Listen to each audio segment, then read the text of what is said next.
Hello, Card Kingdom YouTubers, and welcome to Vintage Cube, which is back on Magic Online. Now, I know we're used to watching Kenji draft wild Storm decks and things on Vintage Cube. I'm not Kenji, so this is going to be much worse than that, but we'll see how well I can do here. I tend to like to try and play either control or super aggro in cube. Like if we're going storm, probably the Wishclaw Talisman out of here. I kind of like Urtai or Daze or Spell Pierce. Mind Twist is obviously crazy, and I should probably just take that. Like, there's a bunch of silly things we can try to grab with like Thespian Stage and things like that. Mind Twist, if I want to go control, is probably the pick here, so let's just do that. Alright, Treasure Cruise, good. Echo of Eons, nice and fun, especially if we want to try to eventually do something kind of stormy, although I make no promises on that one. There's Tinker if we want to go that route, which is certainly an option. Cabal Ritual isn't bad. I'm kind of tempted to just take the Tinker here. There's a lot of good options if we wanted to go, like, cube aggro deck. Just like Knight of Autumn is very good in that kind of white-green value. I'm just going to play a fair game of Magic deck, but this is Vintage Cube. Why would we play a fair game? Let's go Tinker. We'll see if we can get any of your classic Tinker targets in any of our future picks. I don't even know what the full Vintage Cube list is anymore. Like, I'm assuming Blightsteel is still in. Probably a Sundering Titan. What other funny things are there to tinker for? Nothing really here as far as tinker targets go. There's certainly good stuff. If we want to go more in on the discard plane, we have a Hymn to Turok. Wasteland is always not a terrible pickup. Basalt Monolith can do a bunch of silly things if we do go artifact heavy. And we do need to sacrifice an artifact, so we would need to find something there. Bizarre if we wanted to go Dredge, but I am too afraid of that to ever do that. Grief certainly isn't bad. Target opponent reveals their hand. I'm thinking it's between Grief and Hymn. Grief is probably stronger. Hymn has a higher ceiling, but a lower floor. I'm going to go Grief for now. We could have taken Force of Negation, but for now, I'm fine with that. Alright, we have a bunch of decent stuff here. We can go Deceiver Exarch and see if we can swing any of those combos. Infernal Graph, just good all-around removal. If we want more artifacts, Mightstone and Weakstone isn't bad, but we'd probably want some sort of land package that can help that get out faster. I am tempted to just stay as open as I can and take Deceiver Exarch and then just kind of roll with whichever way the deck ends up going. See what comes around to me. There's more of that aggro deck if we wanted it. Mystical Tutor, not bad. Lotus Petal, not terrible. High Tide can help us power out some bigger stuff if we go that way. Collective Brutality, certainly not the worst on the more controlling side of things. Mystical Tutor finds me the Mind Twist or the... oh no, it's only instants. Instant or sorcery? Mystical Tutor does set me up for a lot of good things. Collective Brutality does a lot of good work. Stick with that kind of discard plan. I am a sucker for flexibility in my cards, so I'm probably going to go with the Brutality. Greaves, very good fun. There's Cauldron Complete, which could be a good tinker target. Yeah, I certainly don't mind that.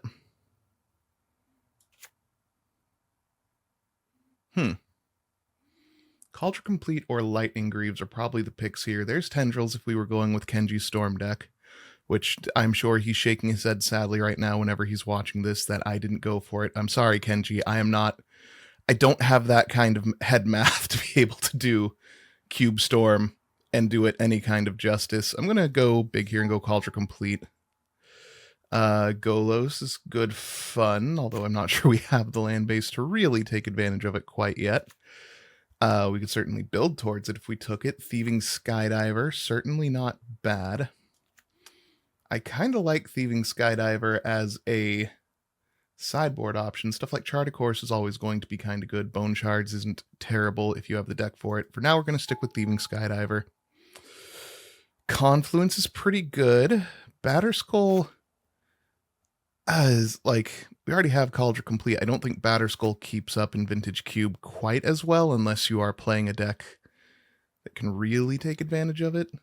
Like, you need some of those mid-range value-y sort of decks for that. I'm thinking Mystic Confluence or Top. I'm kind of leaning towards Top here, just because it gives us a little more flexibility with the artifacts and can do some silly things after we shuffle a couple of times. Okay, we have all of this still. I personally like Airtie. Do I like Airtie or do I want Daze? Or do I want Wishclaw? Options. I think I'm just used to seeing Airtie because I play a decent amount of Standard, which I know might be sacrilege on this thing. I'm going to go with Daze and live with my consequences here. I accidentally double-clicked and took that, but that's fine. I don't think that one was really going to matter. We'll take Monolith just in case we need that kind of acceleration. And we're setting up okay for our...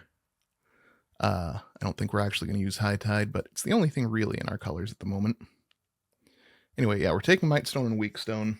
We have a decent little artifact acceleration package going here. I don't think either of these really matter to us.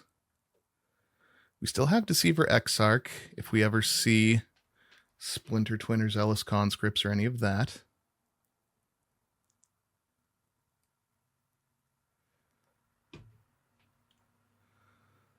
So I think we have a good amount of options. We aren't quite set in any one direction other than that we like discard. We can go Deceiver Exarch. We have the start of a Tinker plan. And the makings of an okay control deck. Atraxa is certainly a card. Darkslick Shores is good for our colors. Preordain isn't bad. Something like Relic is always good to kind of have on hand. Strip Mine, always excellent. Exhume if we want to go that route as well, which we still haven't like ruled out at all. Vendilion Click gives me nostalgia, pulls from good old like 5 to 10 years ago Legacy. Does this even still see much play anymore anywhere outside of like Cube? Like, I get the feeling it's still pretty strong here, but just I miss Vendilion Click being constructed powerhouse. Let's see. I am tempted to take something like Relic or Exhume. I'm just not sure which way I want to go, because they kind of work at opposite ends. I'm going to keep my options as open as possible. Take Exhume. There's Entomb, so we can just do that and then have that as a mini package in the deck. Talisman of Hierarchy is not terrible. Retrofitter Foundry, very, very good for us. I think Retrofitter Foundry might be the pick here, although obviously Wormcoil's pick, Entomb is a pick. We have enough things that can possibly come around to us that we can use that I'm fine taking something like Retrofitter Foundry, even in the face of something immensely powerful like Wormcoil, just because this does kind of everything we want no matter what deck we have. If we end up being a control deck, this is a fine way to just slowly take over the game. If we are the Artifact Tinker deck, hey, we got a bunch of extra artifacts. Alright, Yogg-Will, obviously. Man, sorry, Kenji, we could have really had that Storm deck. Mirage Mirror is pretty good. Brainstorm, obviously, nuts. Pentad Prism, not bad here. Misery Shadow, also not terrible. I'm going to take Brainstorm for now, but again, we have options on the wheel. Displacer Kitten can do a lot of things. Call of the Ring is okay. Field of the Dead, not so much. There's the Zealous Conscripts if we want the Deceiver Exarch. We have the Displacer Kitten, Baleful Strix. I'm going to take this. We'll see if we find a way to splash red for it. That isn't too crazy. Miscalc is always funny. Fatal Push is alright against the right decks, but there are some decks in Cube that it's just going to be mostly blank. Chrome Mox. Man, that Storm deck. Like, we're getting enough picks late. I think if I had tried to 4-Storm like Kenji often does in Vintage Cube, I might even have been able to make it work, but I also am not great at playing Cube Storm. So I'm not sure I want to risk it. I'm kind of tempted to just take Miscalc here. Yeah, let's go for it. Well, that's a card. Got Luris, we got Talisman of Conviction. Thief of Sanity is always funny. Urborg's funny. Walking Ballista is a good card, but I don't know if that's quite right here. We aren't doing like infinite mana shenanigans yet, or anything that really takes it over the top. Luris, what do we have with Luris? We have things like Retrofitter, Senseis. Like, it wouldn't be a companion, obviously. I don't think we have enough to really make Luris worth it. I am a little tempted to do Thief of Sanity, just because it is a removal soak up. Like, people take it. People want to remove it irrationally fast sometimes. This is not quite the one I want. Hangerback Walker, pretty good with all of our stuff. Flash can do some silly things, but the only big thing we have so far is Kaldra. I'm thinking Hangerback. I like Hangerback a little better than Walking Ballista in this kind of deck, because this is looking like the sort of thing that's just going to slowly flood the board with a bunch of small stuff. That's a pretty good top end. Baral, also not terrible here. I think I'm going to take Horror as a possible top end threat that can close out a game. I could certainly use some of those. We aren't seeing a ton of great Tinker targets here. I'm going to take the Relic probably to start out in the sideboard, and we'll bring it in when it's relevant. Always glad to have something like that.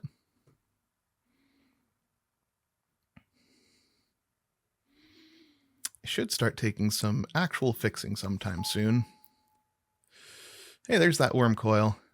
It's between Rankle and Worm Coil for this, and just with all our artifact sub thing and just how powerful it is, I'm going to go Worm Coil. Rankle can do a lot of good shenanigans in like the straight blue-black, we aren't doing artifacts at all version of this deck, but that's not this deck. Talisman if we really want. I'm going to go with Mirage Mirror just because there's so many shenanigans you can do with Mirage Mirror. Whether or not I end up playing it, who knows, but for now that's what we're going to start with. Kind of tempted to take Field of the Dead, don't need Waterlog Grove. I'm going to throw Call of the Ring in there for now. I don't know if we actually end up playing it. None of these really matter, so we'll just take something.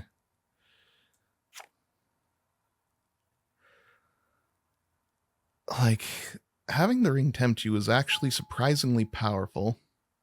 I think we want Squee. I doubt we want Putrid Imp. Like, we're probably ending up cutting Exhumed Putrid Imp at this point. Maybe. I don't know if you're any good. Get a Karn. Yeah, I don't know if Karn's going to end up making it. Anyway, for this. Well, we got two really powerful things. We have Imperial Seal, Jace, Liliana the Last Hope, surprisingly always strong. Portal to Phyrexia is fantastic against the right decks and is a crazy Tinker target that can definitely swing a game out of nowhere. I like just how crazy Portal to Phyrexia is. We have more Reanimator targets. We have stuff like Thran Dynamo for more of the artifact ramp plan. Jace, fallen off a bit in Constructed, still great in Cube in my opinion. Liliana can take over things, especially against fair decks. Imperial Seal, great. Turnabout, there's that Storm deck. We're going to go with Portal. Watery Grave, pretty good. Bitter Blossom, always great. Kite Sail, Freebooter.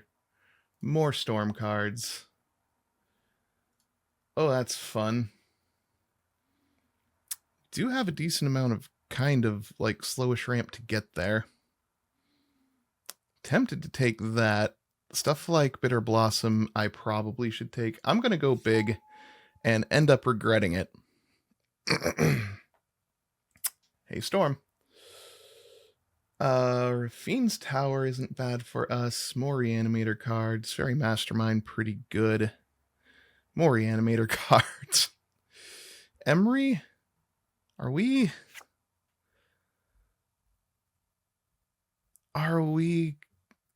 that? We have a lot of artifacts. I've just never trusted Emery. I don't know why. I don't think she never ends up pulling her weight whenever I draft her in these kind of decks. Or at least she doesn't do as much as you would want. We could use more creatures with Fairy Mastermind. Mishra's Factory isn't the worst thing in the world to have. Kind of want Rafine's Tower just for some of the fixing. I think I'm going to go with Mastermind here. No clue if that's the right call. It probably isn't. There's a Library, which is pretty good. There's a Pestermite, which can be fantastic. Just gives us... Yeah, Zealous and Deceiver. We really need a Kiki Jiki or a Splinter Twin. I don't think it's happening at this point. Phyrexian Metamorph can be good. Library is one of those cards that is a vintage powerhouse for a reason, but I always feel is a little overrated in a cube.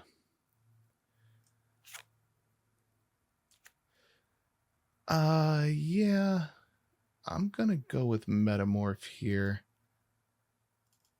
I don't know if it ends up making the deck, but nothing else was quite jumping out at me the right way. Yawgmoth good, Mana Drain obviously good. I think it's probably Mana Drain.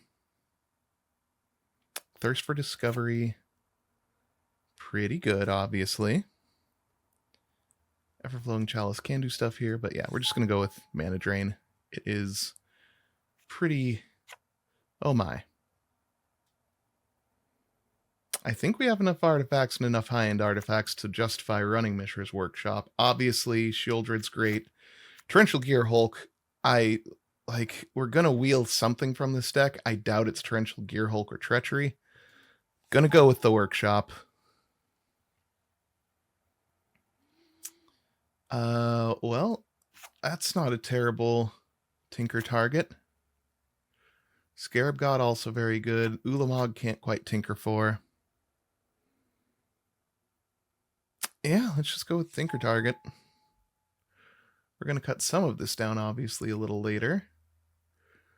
Vampiric, very good. I kind of like Toxic Deluge just as a relief valve.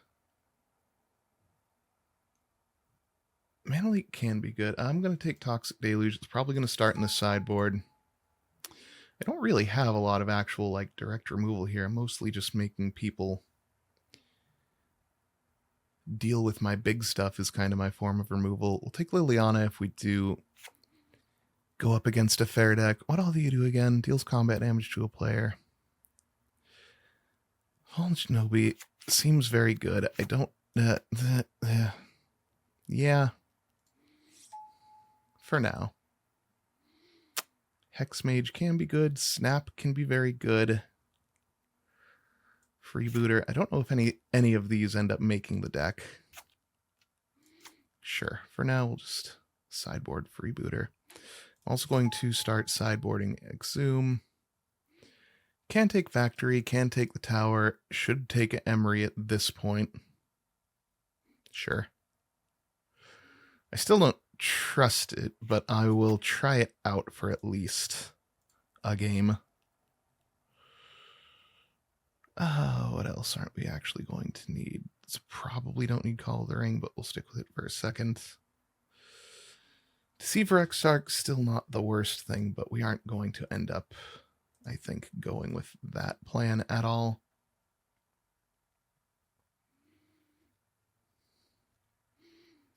$27 with 1 land. Couple more cuts. Few more cuts. Metamorph can probably go. What a weird curve. Excuse me. None of this ends up making the deck. I'll just take Esper Sentinel so nobody else gets it. If somebody else can make Kenrith work, good for them. All right, what else? What else do we want to cut here? I like Grief. I like the minor discard theme we have going on. I don't think any of this makes the deck. That is a good reanimator target if we really wanted it, though. Sure. So I need at least 1 more cut, probably 2. What do you even do? It's exile a creature, a planeswalker. Could actually be useful. Having a piece of direct removal somewhere is pretty good. Mightstone, Weakstone acts like that too. All right. So I think we can cut down some stuff and then just leave it in the sideboard if we end up needing it. Stuff like Thieving Skydiver, we wait until we see something actually worth stealing. Vintage Cube, there's a pretty high chance that there's going to be an artifact, but you're not guaranteed, and they aren't guaranteed to have something actually useful every game.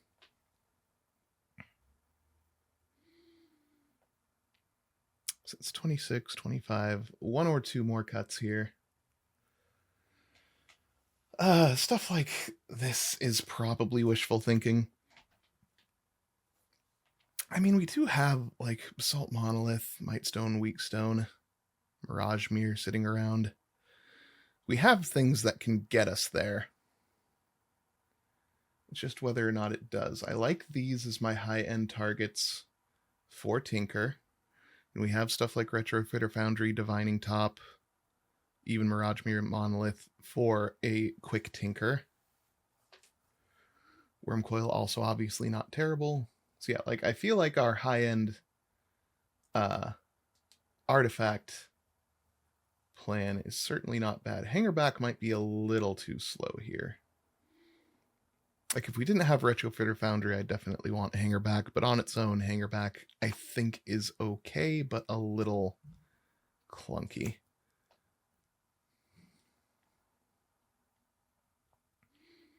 I think 1 more cut and then we're good. Is Daze, we can bring in Daze if we need to. I'm fine with like Miscalc and Mana Drain as my initial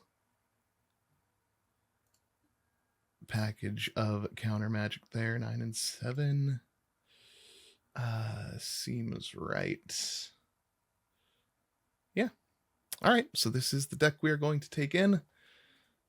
No clue if this is any good in Vintage Cube or not. I do not cube enough to know, but we're going to find out. All right, here we are in round 1 of the Vintage Cube with our halfway Tinker / blue-black control deck. Well, we have one of our Tinker targets in hand, but we have a Brainstorm to put it back if we need to, so not terrible. We have Basalt Monolith for some acceleration, and we have a Fairy Mastermind to get something down on the board fast, so yeah, this is a keep. The biggest problem we have with Brainstorm is we don't have a ton of ways to shuffle our decks, so we need to be very careful about Brainstorm locking ourselves.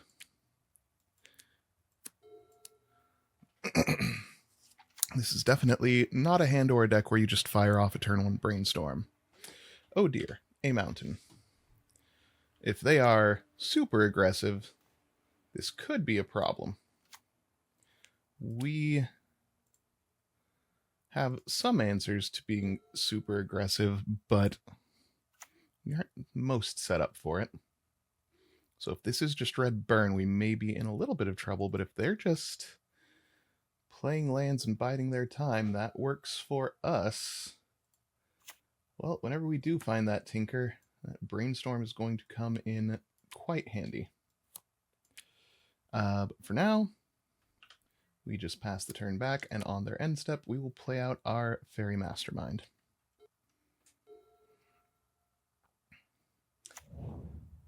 All right. Big red style deck. Let's see what they got.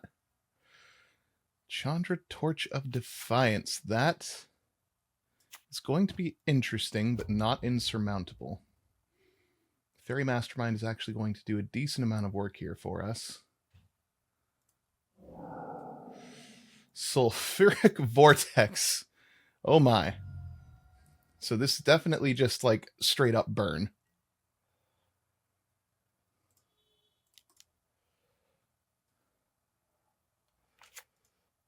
All right, so with that, we can tag the Chandra, and then if Chandra wants to kill that,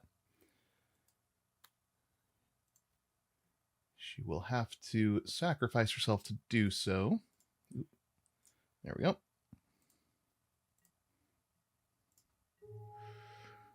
Knock Chandra down to 4. Oh wait, she starts at 5, not that. So yeah, we can forestall some things with Chandra for a bit, but what we are mostly going to do is set up this Cauldron Complete next turn.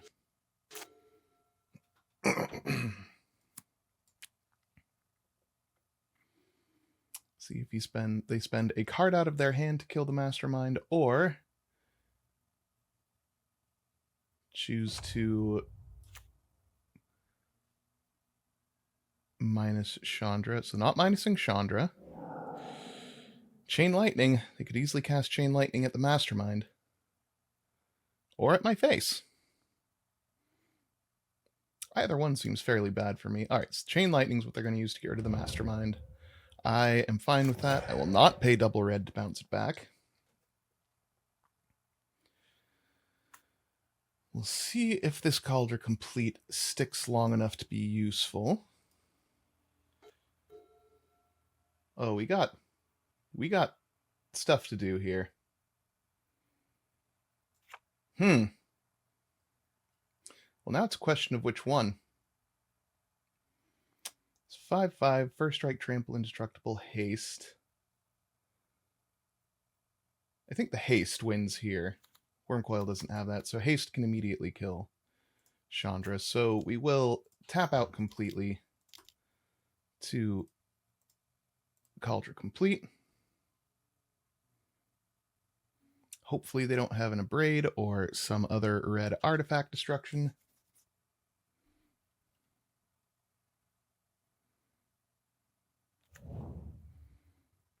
We will yield to that. And then we swing at Chandra.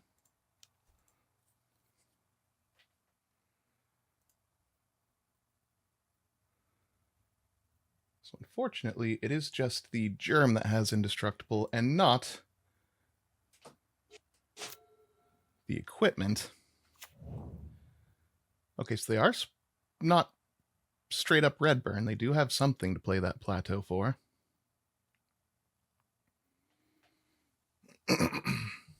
This next turn, we probably just either swing or sit back on Cauldron Complete, and at the end of turn, untap Basalt Monolith to either get Portal to Phyrexia or Wormcoil Engine going after that. They got nothing. I am very scared of this deck. Like, they aren't doing anything yet, but that's not a comfort. That just makes me worried. We definitely swing.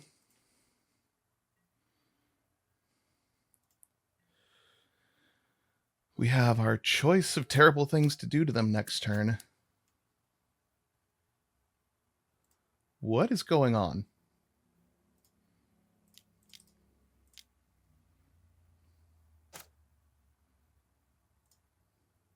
Not going to brainstorm yet. Baleful Mastery, not bad. That can make up for all kinds of things. I think at this point, I just kind of want to keep swinging in with Cauldra. If they do something that really needs an answer this next turn, we will flash out the Hullbreaker Horror and cast Brainstorm to bounce or counter whatever it is. Well, not counter, but bounce back to their hand as a spell.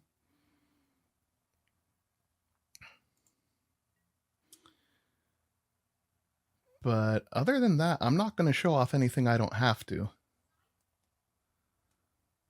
I am so wildly curious about what their plan is, what this deck does.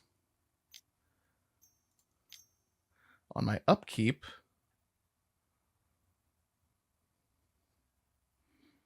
they are going to Abrade. There's no point bouncing it because they can just cast it again. So that's fine. See if we can hit a land here. Oh, they abraded the Germ token. They didn't abrade the Cauldra. That is unfortunate for them.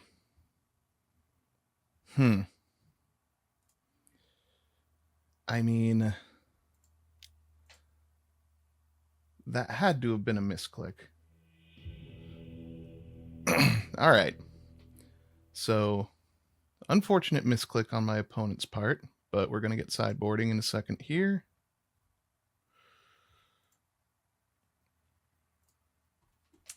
Nothing in chat about it. All right.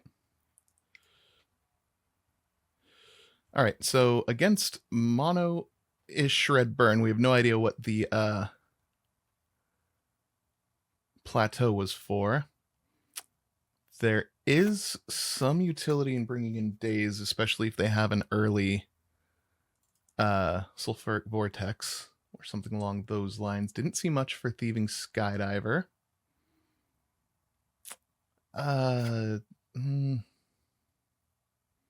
Like we didn't see enough creatures to really warrant much else.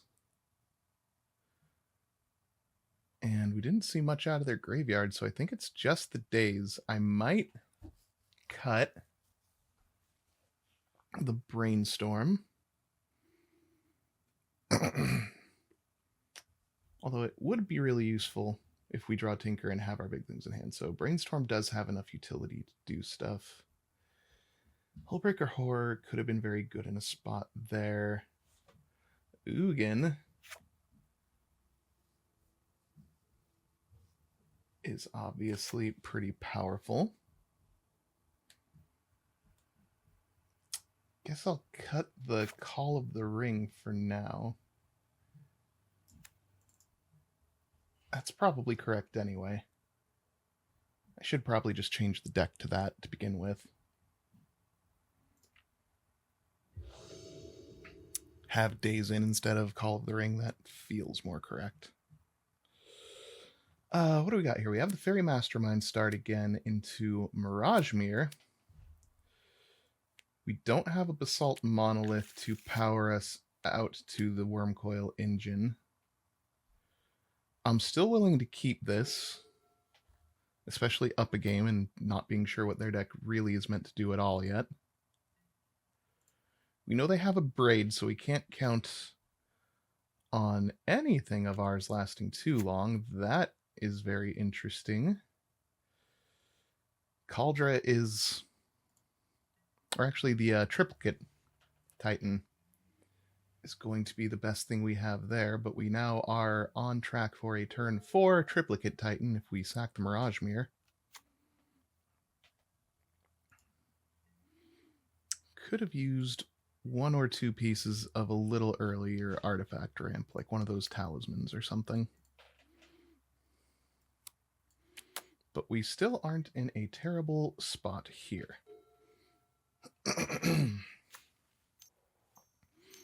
All right. Seasoned Pyromancer. That's pretty good. This would be a wonderful time for us to draw Brainstorm so we can get that Portal to Phyrexia back in our deck. The turn we cast Tinker.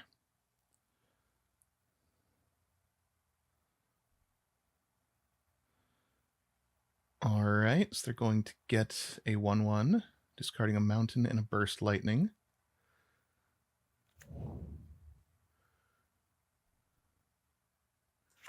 What is it? They reached an all-nine card. Yes, they discarded those, draw 2 more. Sweet. All right. Still going to flash out the Fairy Mastermind because one way or another, that's going to eat a card of theirs. Either it'll block the Seasoned Pyromancer or eat some burn out of their hand, which hopefully means it won't go towards our face.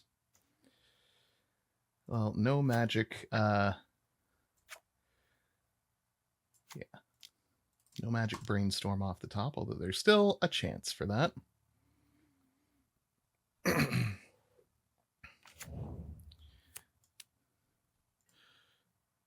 All right. So the plan here is to hang back. Fairy Mastermind either blocks and trades with the Seasoned Pyromancer or eats a card out of their hand.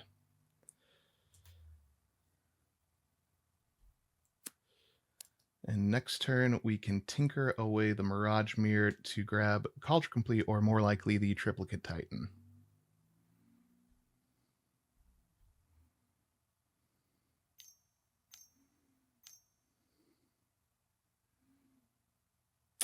Oof.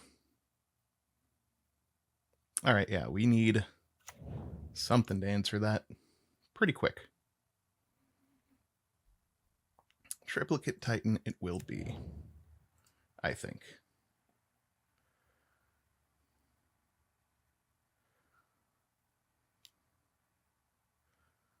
Definitely going to trade here. I know the Seasoned Pyromancer has some utility in their graveyard, but that would eat up a whole turn of theirs to do. So I'm willing to do it for now. Come on, Brainstorm. Brainstorm into Tinker for Portal to Phyrexia would be so backbreaking right now. I doubt we'd see much play beyond that. What are they planning to do on my upkeep? Oh, that's not going to be a bad follow-up to this Tinker. That's going to definitely kill the Rabble Master or just draw some cards, so not bad. But for now, we absolutely do just Tinker this away into the Triplicate Titan. Yes. Culture Complete does some stuff, but Triplicate Titan does everything and is somewhat, whatchamacallit, a braid proof.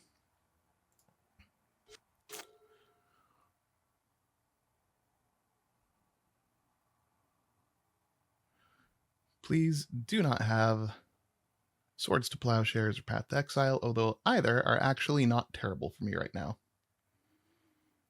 Swords to Plowshares just buys me a ton of time. Path to Exile means I get to cast Wormcoil next turn. Talisman of Conviction into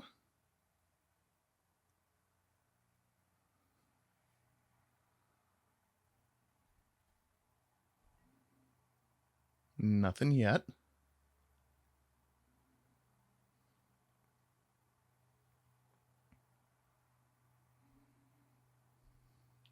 Yeah, come on. I believe in you. Those have to attack. As does that. And you get +1/+0 for each attacking goblin, so we will eat one of the goblins just to keep that down in case it ends up relevant later. We'll see on that. And in the meantime, go to our turn.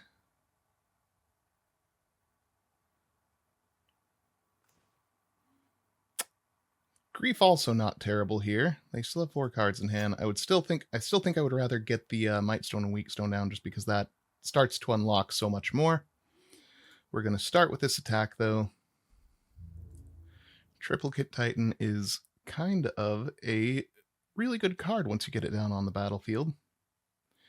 A flying, vigilant, trampling 9/9 can do some work. We aren't going to draw cards here. We're just going to eat the Rabble Master.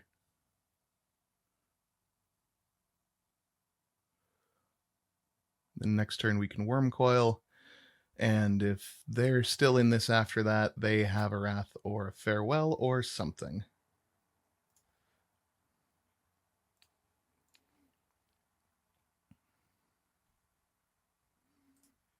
Always yield.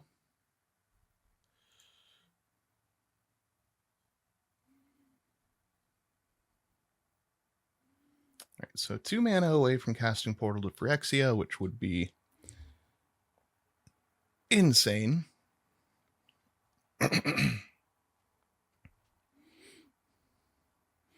Not necessarily that we're buying back ridiculous things out of their graveyards, but more if they can clear our board and we can just keep rebuying Triplicate Titan or Wormcoil Engine.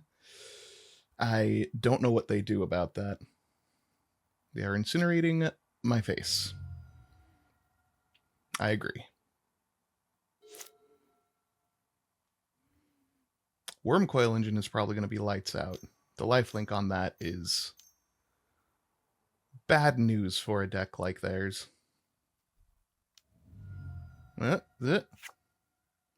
Athari Sun's Glory. Flying lifelink haste. Whenever it attacks, you get an experience counter, then create 2/2 red rebel creature token that's tapped and attacking for each experience counter you have. Tap an untapped rebel. Return it from your graveyard to the battlefield tapped. That would be normally an incredible card. I don't think it does particularly a lot on this board.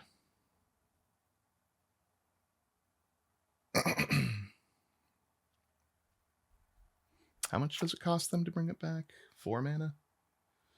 And the rebel? And it comes in tapped?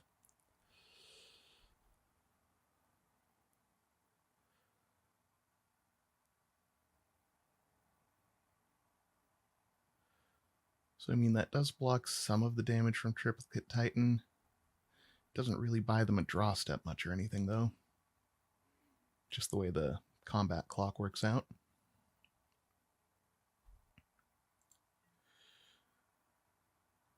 All right, they're going for it. I respect it. I mean, they are still pressuring my life total pretty well here, despite the issues they're going to have with Triplicate Titan.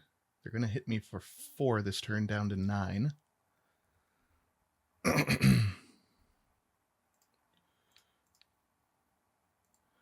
And being in single digits against a red burn deck is never the most comfortable place to be. We already know they have things like Chain Lightning, and they might have Lightning Bolt. And if they have another 3 mana burn spell, it's not out of the realm of possibility they just burn my face off this coming turn.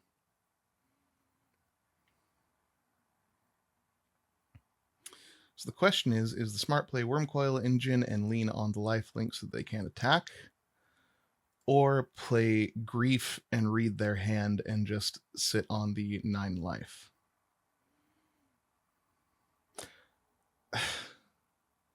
I can see it both ways. The problem is, if I do Grief, they have a bunch of burn in their hand, I take something, they can still draw into more burn, and I am in the same boat. Because, like, Triplicate Titan is great and all, but it is not as useful if they can manage to kill it.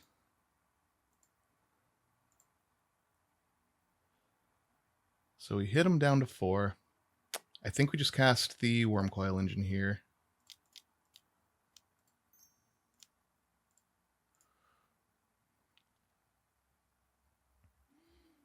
Leave a represent some sort of counterspell or something there.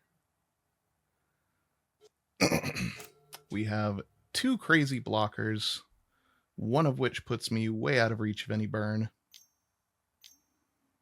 We just need their hand to not be solo burn. So even if this is like a Wrath of God or something, these 2 creatures together are nuts against most board wipes, except for something like Farewell. Fiery Confluence deals 2 damage to each opponent 3 times. See, this is the sort of thing I was talking about. So I'm going down to 3. Do they have a lightning bolt or chain lightning?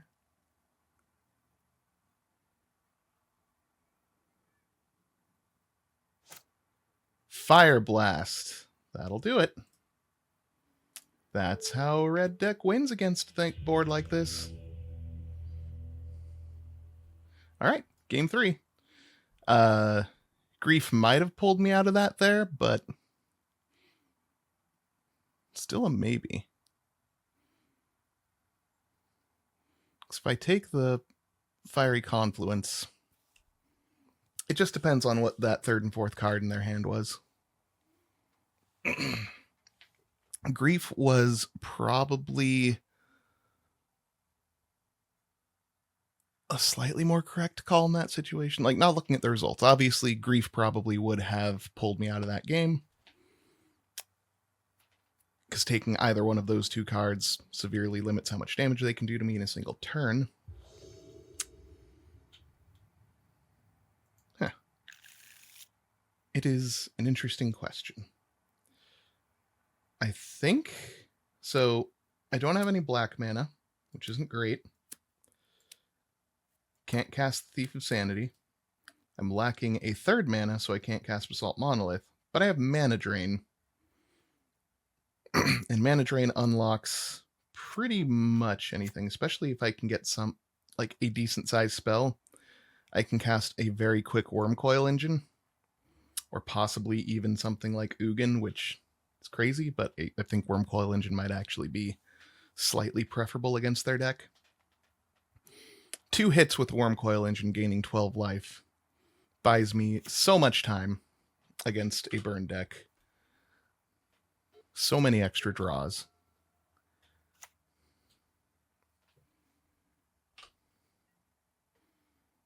Land? Not a land. Drawing all of our very top-end stuff here. That is the problem when you overload on like tinker targets or just like big ramp targets, is you're probably going to spend a lot of games just sitting on a lot of them. All right, they're giving me a chance for a decent-sized Basalt Monolith here. Can't cast anything yet. Or for a decent-sized Mana Drain. The more they wait... If this is like a talisman or something, I don't care. Rabble Master is affecting enough that I will absolutely Mana Drain that. So if I draw a land here, we Wormcoil Engine, and they're going to have a hard time coming back from that. Not a land, but we can Basalt Monolith Sensei's Divining Top.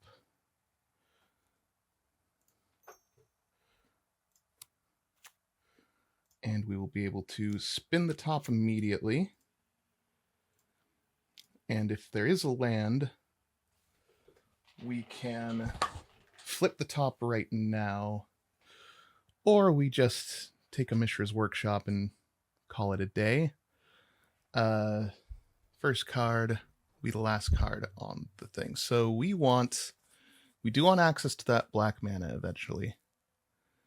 But for now, we want Swamp on the bottom, Mightstone and Weakstone next, Mishra's Workshop on top. I am going to flip to draw that Mishra's Workshop and play it, because now I can do this, which is pretty good.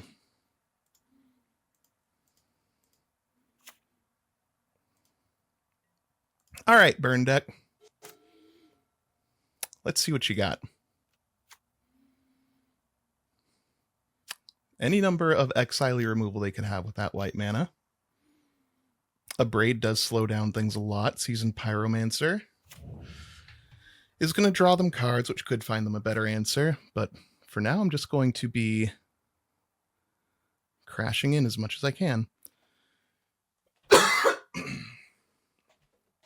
We do have the Mightstone and Weakstone coming off the top, which can either eat the Seasoned Pyromancer or just draw me some cards. Which I'm actually not opposed to just drawing cards, because that'll get me the swamp to play. They gave up on Char and light up the stage. Fair enough.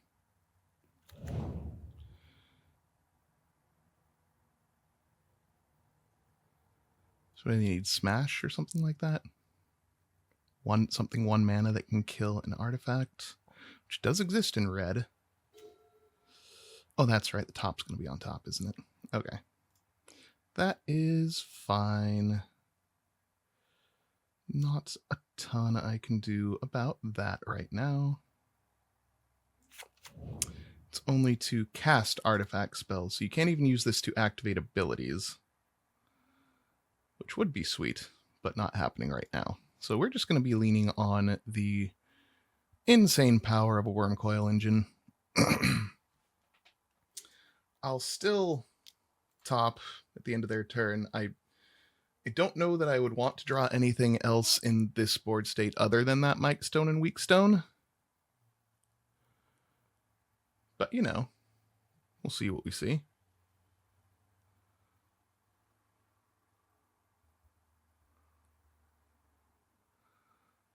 Very good chump. I would absolutely chump here against me. Just because I'm gaining draw steps against you doesn't mean you shouldn't try to gain draw steps against me.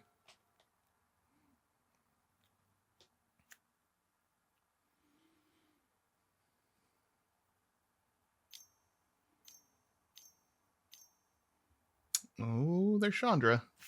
Chandra cannot kill the Wormcoil Engine, but is obviously still a problem here. At least eventually. Adding mana, 3 mana. What do you got?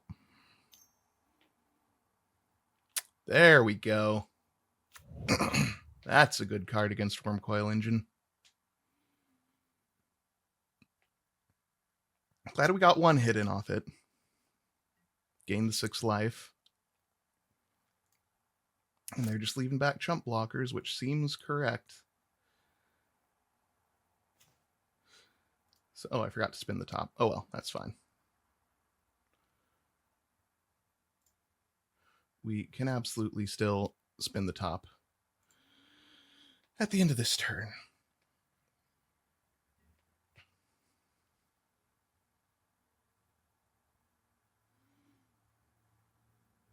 Honestly, just drawing the land and playing the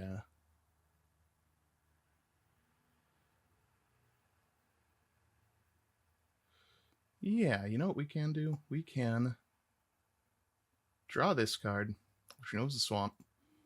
Swamp. 1, 2, 3, 4, 5. Cast the Might Stone and Weak Stone. Eat the Seasoned Pyromancer. They can make more blockers off of it, but that's like, we got other fish to fry here. It's fine. Cast Emery. Mill 4 cards. We lose Collective Brutality and Baleful Mastery would have been nice, but we have top there again. And we have a Might Stone and Weak Stone. 1, 2, 3, 4, 5, 6, 7, 8. If we draw a land, we can immediately portal to Phyrexia. No matter what. We can't Ugin because this mana does not cast Ugin. We can cast Thief of Sanity for sure. And we can use Emery to recast that top. Emery also, even if they kill Wormcoil, lets me recast Wormcoil next turn, which I will have the mana to do. So things aren't looking fantastic. What do they got? Fiery Confluence is pretty good. They can destroy all of the artifacts I have on the field right now, actually. But I can still recast the Wormcoil Engine even if they do that. And I can use Emery to just essentially recast all of these artifacts over the next few turns.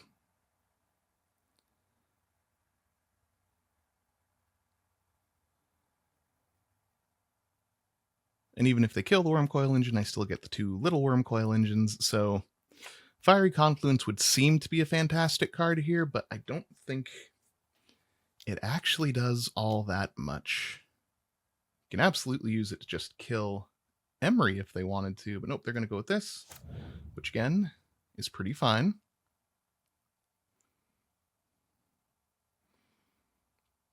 If they have 1 mana up and can kill Emery, that gets more interesting. Or even if they kill one of these, that's a problem, just because Chandra's still around an extra turn. So it depends on if you value Chandra enough to keep her alive, you have to kill one of these, or you kill Emery, which makes all the sense in the world.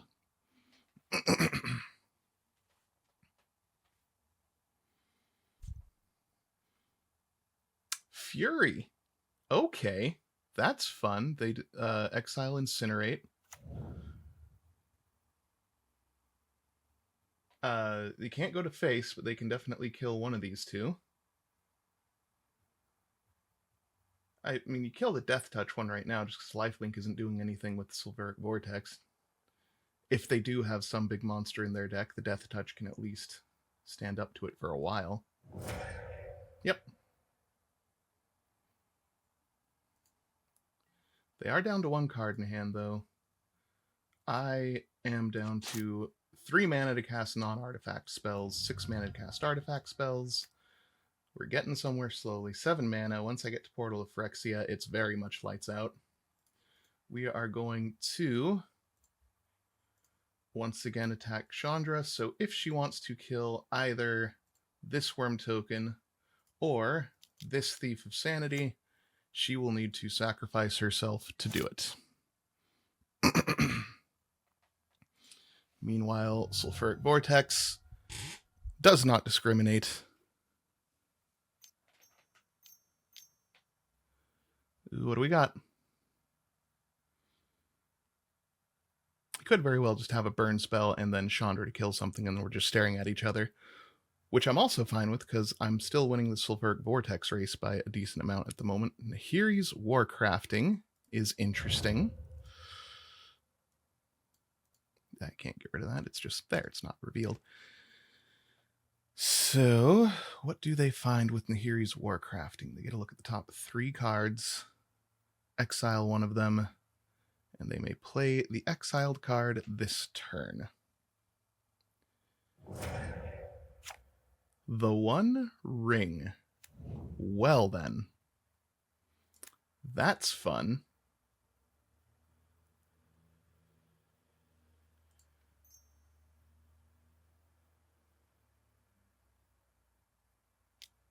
This is a very interesting spot to play the One Ring. Obviously giving them protection from everything until the next turn is good. I can still hit Chandra down to 1. I think the only card in my deck there's like, what, Triplicate Titan, something else, like only 2 cards in my deck I can't cast off my current stuff. So it's going to be interesting. Even a land isn't bad just because it gets us closer to Portal to Phyrexia. 5, 6, 7, 8. 1 more and we're there. They do get to draw cards with the One Ring, which is scary, but that's also going to do more and more damage to them over time. And I am still winning the Sulfuric Vortex race. And unless they draw a removal for the worm, Chandra does not have terribly long for this world.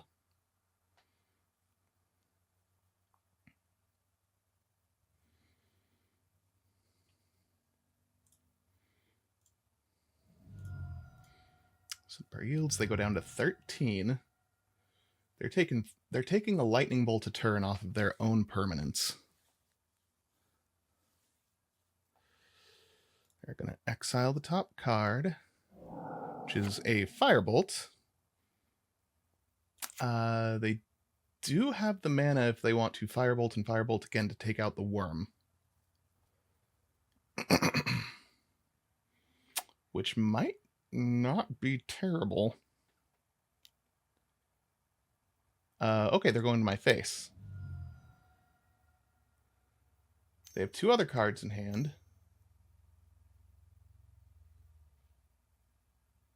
Okay, a braid. That's step 1 of what they need. Draw 2 more cards, which is very good. They're now taking 4 damage a turn off their own stuff. They do not have much time right now. Hullbreaker Horror is one of the few cards in my deck that is not useful to me right now. So we're just going to pass.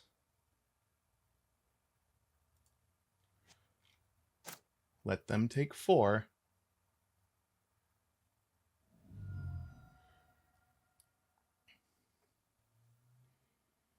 Right now they have 3 more draw steps. And if they use the One Ring again, they have even less. Do you cast that Fire Blast? They have enough mana they could just hard cast it if they really wanted to. They can tap 2, which looks like they're going to do sack 2 mountains, put me down to 12.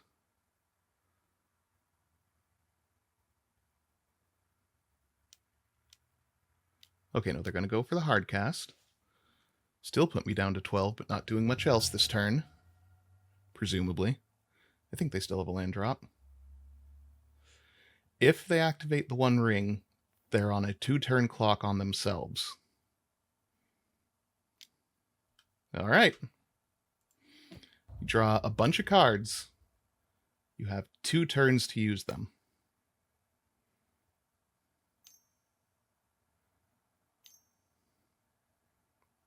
Sure.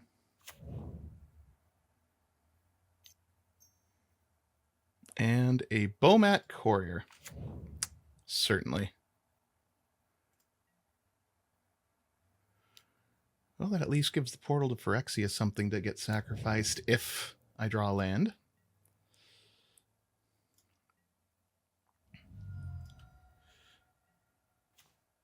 There we go. All right. Party time.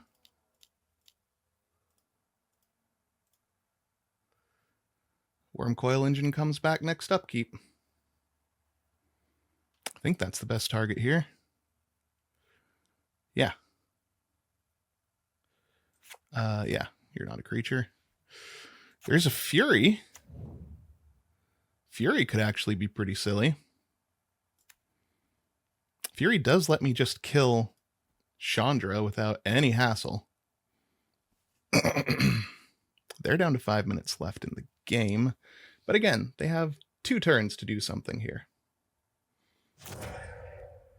So even if they have another Abrade style effect and can kill the Portal to Phyrexia before I get much use out of it, they are swiftly running out of time.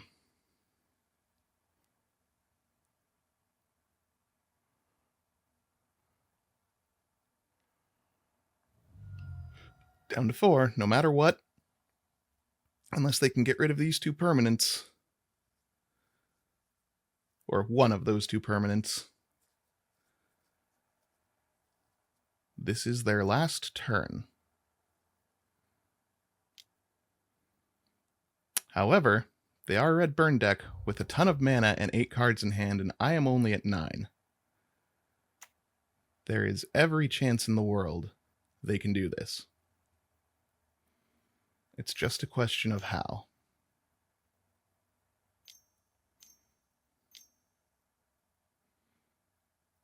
That's not a fireball, but that is 5 damage alone by itself.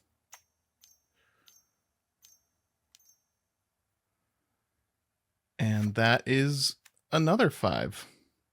All right, they got it. That was well played. I don't know. I can't think of anything I did that I wouldn't have done the same way. At least this game. Obviously, the grief in game 2 probably would have ended things there. But yeah, that was just solidly played by them. They took a very big risk, and it paid off. All right. Match 2. All right, here we are, match 2. They won the die roll. This seems perfectly keepable to me. We're obviously a little bit away from casting the worm coil, but we have a top on turn 1.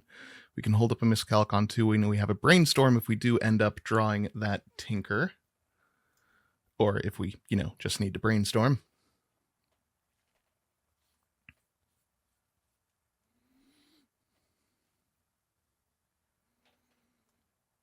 Let's see what we're up against. Jetmir's Garden. All right. Naya colors. Emery, not bad. Start out with that top.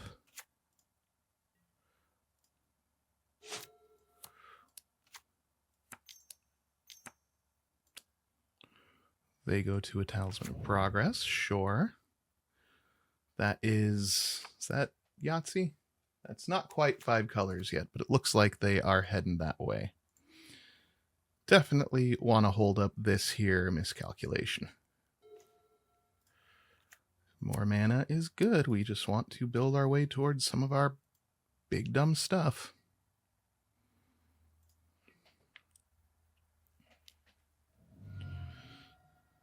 Consider, sure.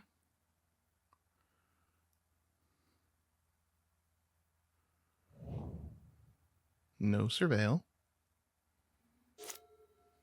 We're winning the race. So could hold up miscalc still here. I think I want to spin the top.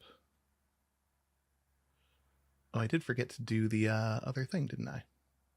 Oh well. Triplicate Titan goes on the bottom of this. Basalt Monolith, we are 1 mana away from me wanting to cast. I really want to hold up this miscalculation if I can. So we're going to draw, next turn we're going to draw this Fairy Mastermind. Go there. We're just going to continue to hold up this miscalculation. And if they do not make us use it this turn, or we do not get an opportunity with whatever else they do, we have Fairy Mastermind to cast. Just a land and go.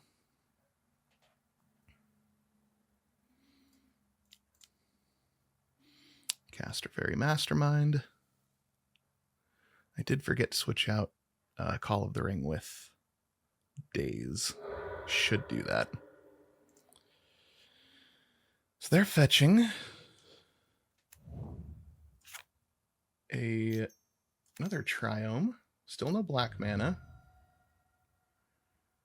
What is this?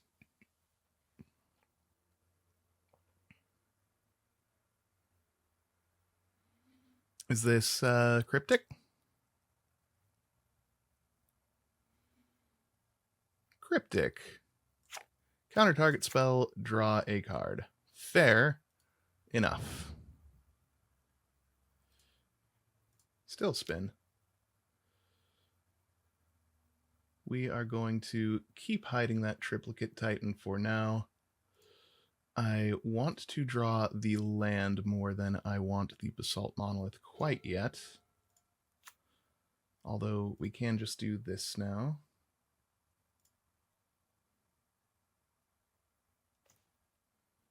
Going to cast the Basalt Monolith, still leaving up Miscalc if we really need it.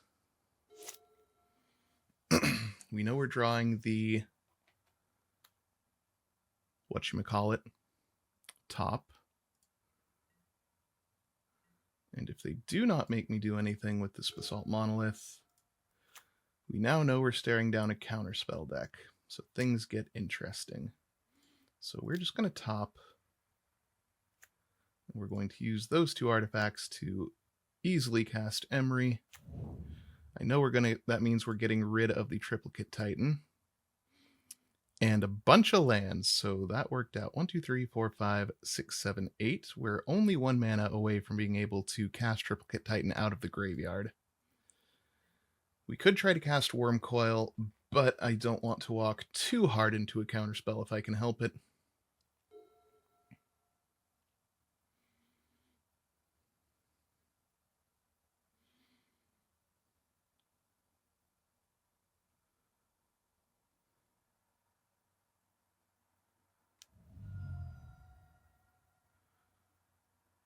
High Tide. All right. What do you have? The Triome does count as well. Manamorphose. Sure. Get 2 red mana.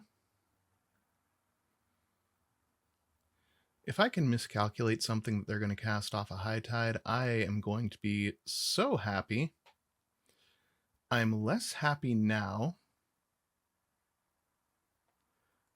We are going to spin. Well, there's the Tinker, which is really good.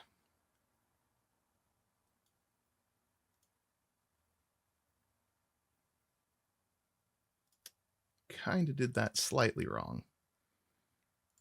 I don't have the mana to cast Grief anyway, so it's fine. This is just gain control of an artifact, so...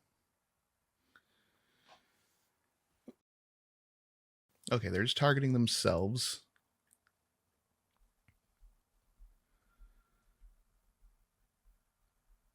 So I can still spin the top again. I think I just want to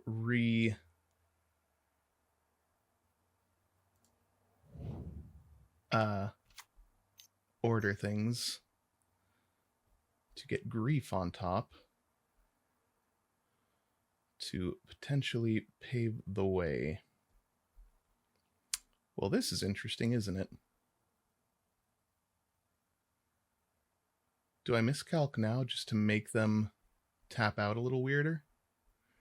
Give them only 2 mana left? I'm going to get it right back into my deck off this, so sure. Oh, my, I forgot High Tide affects everything. So I can cast Brainstorm now, too. It doesn't really matter.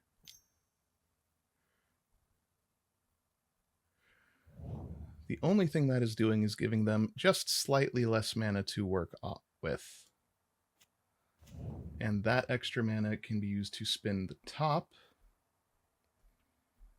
So we drew a bunch of our high end, but we actually have the mana to cast a lot of it, so I'm not that angry about it. I'm also going to have the mana to just Mind Twist them to death. They have 4 mana to work with here. They got a turnabout. Seething Song. Up to 6. But only 1 blue. Manamorphose buys them back blue. Our storm count's definitely high enough. Don't see a way for them to make black mana yet, so we aren't getting tendrilled out, but they could brain freeze us pretty easily.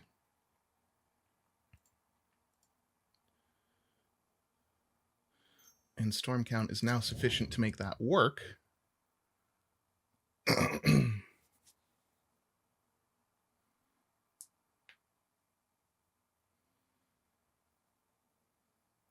Yep, called it. Days wouldn't help here. Yeah, I got nothing. All right. That was an interesting storm deck. So we're going to storm. We take out Call of the Ring. We add in Days. We have our own High Tide that we definitely don't want. I could Thieving Skydiver to take a Talisman, which might not be the worst thing. Any of this stuff any good? Kitesail Freebooter could be useful, just taking cards out of their hand. And Relic can also be very good. So we're going to take out... We already took out the 1 card. We need 3 more. Baleful Mastery can be good against cards like Dak. Didn't see any other creatures, but some sort of Planeswalker removal is probably good to have. Ugin, I think, is going to be way too slow. Mind Twist is fantastic. Grief is fantastic. Mirage isn't going to do anything as far as copying any of their stuff in a useful way. And other than that, don't think there's anything I'm super keen to cut, so just got to kind of pick something. Portal to Phyrexia buys back my creatures. I don't think it does a lot against their deck. So we'll go with that. We'll be on the play. I would really like to have any of my discard, but this is not a terrible start with that Workshop on turn 3 playing a Mightstone and Weakstone real fast. We still have the turn 2 Fairy Mastermind.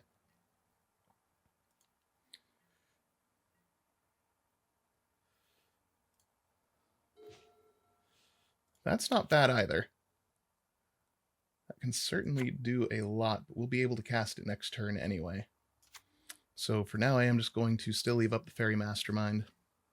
Even if they have a counterspell we kind of want them to have, or we want them to use it on something like the Fairy Mastermind.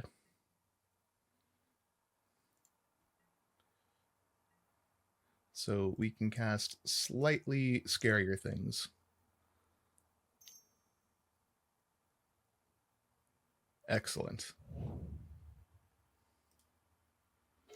So now they can't do that to this.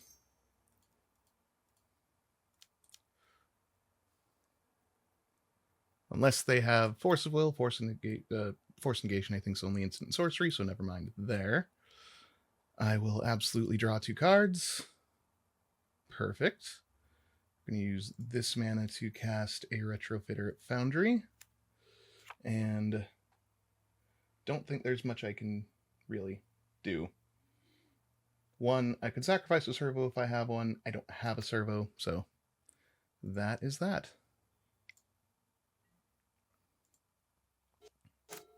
That was still a pretty good turn.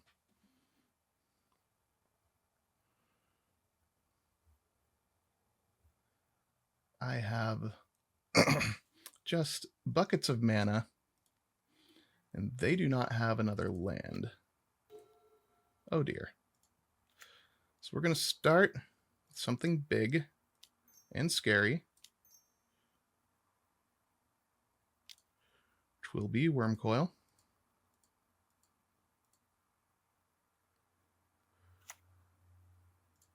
And then we'll see if Emery hits. And we will mill a Triplicate Titan. Grief and Mind Twist kind of hurt, but you know, I'm not going to complain too hard about it right now. We will absolutely have the mana next turn to cast Triplicate Titan out of the graveyard. And yeah, that was pretty explosive, and I don't think they were going to hit their 3rd land drop, so baiting out that counterspell with the Fairy was exactly how he drew it up.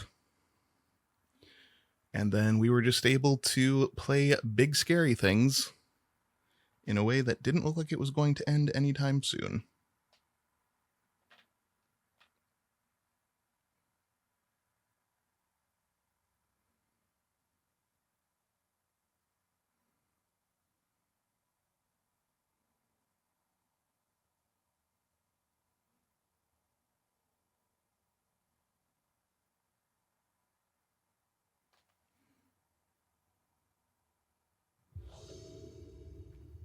All right.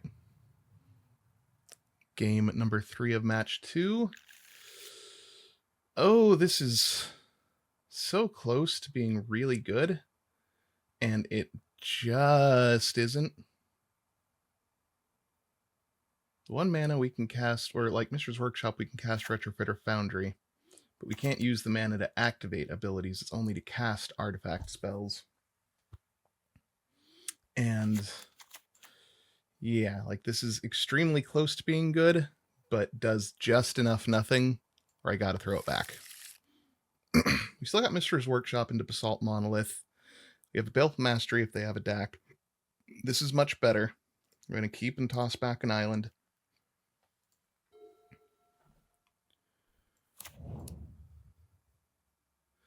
This hand is very much a get there hand, obviously. Now the question is, do I bother with Basalt Monolith to start, or do I play Island to be able to hold up the mana drain? And I think against a Storm deck that could potentially go off very fast. Like, I don't think this is like a turn 2 Storm deck. Those decks tend to have black in them.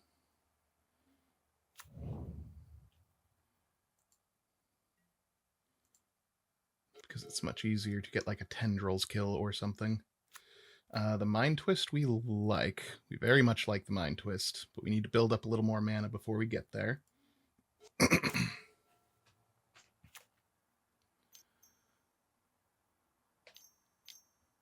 Oh, whatever you cast is getting mana drained. I will happily take a Monastery Mentor, and we are going to Mind Twist the crap out of them this turn. Oh, that was very much Chef's Kiss. So we're going to start. Oh, I needed to do that to play the Mind Twist, which we're going to do right now. It's 3, 4, 5. We are going to absolutely empty their hand and ruin their day. Get rid of all of your cards. You lose Echo of Eons, Urza, Seething Song, Time Spiral. So the Echo of Eons is actually kind of silly. They can cast that, but that reloads me as well.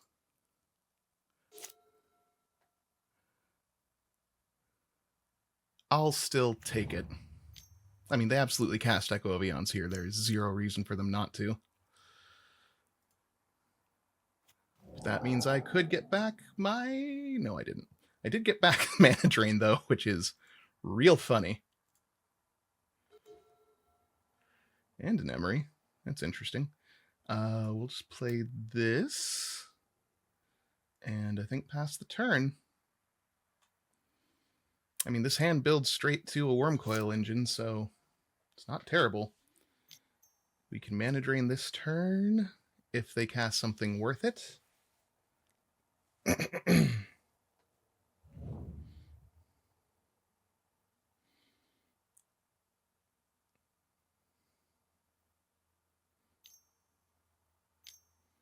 That Echo of Eons was very clutch for them. But we are going to Mana Drain them again. Oh my lord. This is hilarious.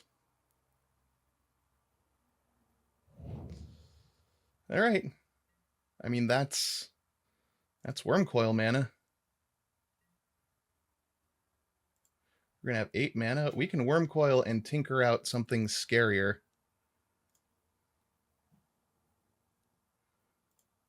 So, yeah, let's do that.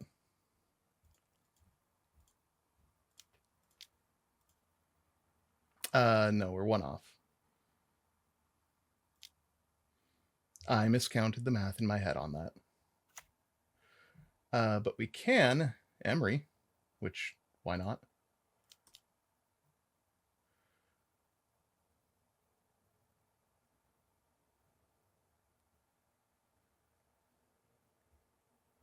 Do they have a daze? They do have a daze. All right. Fair enough.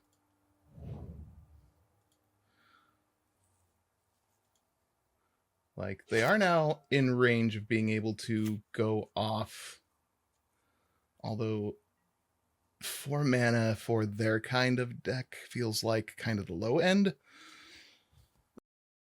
As evidenced by the fact that they, in fact, did not go off. So we're just going to swing in, because why wouldn't we?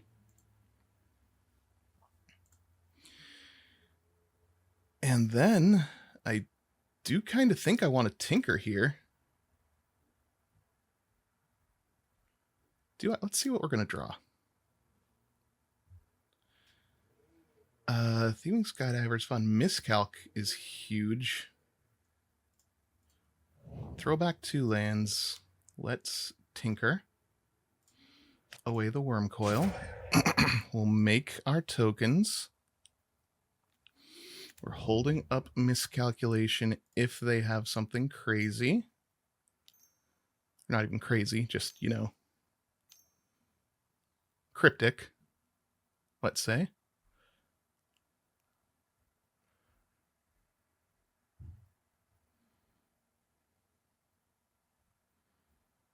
I guess would be counterbounce. One of the worms. Counter draw also works. But whatever it is, it's gonna get miscalculated.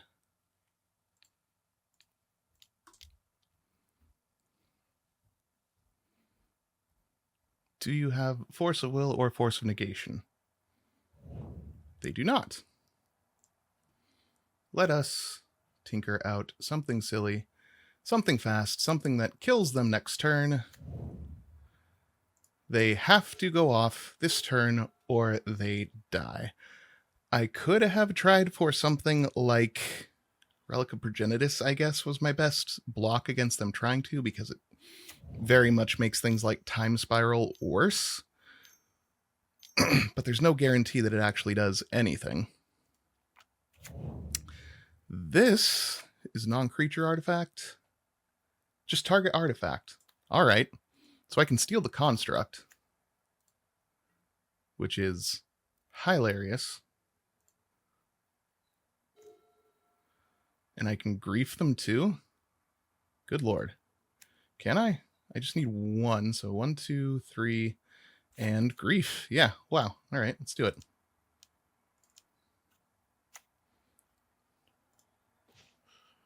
We will take away your 1, 2, 3, 4, 5 brain. Like they can still 1, 2, 3, 4 brain freeze me for 12, which who cares? So we'll take away the Monastery Mentor. We're going to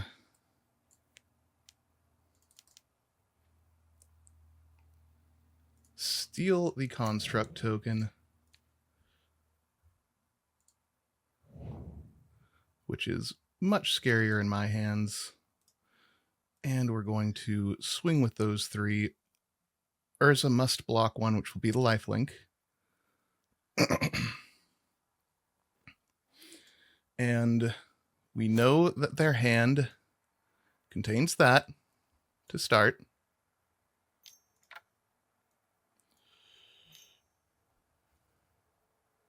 So this is what they have, plus 1 mystery card to try and win this turn. There's the Manamorphose, which draws them another mystery card.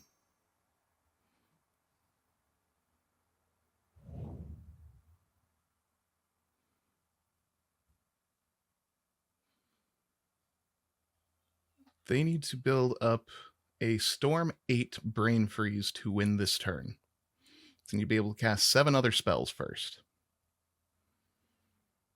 At the moment, they can cast the Desperate Ritual and cast the Coalition Relic off of that, which would be 1, 2, 3, making Brain Freeze the 4th spell. They need to be able to amass 4 more spells. There's 1.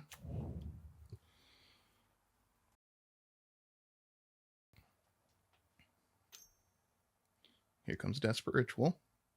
Probably. There's 2. Coalition Relic.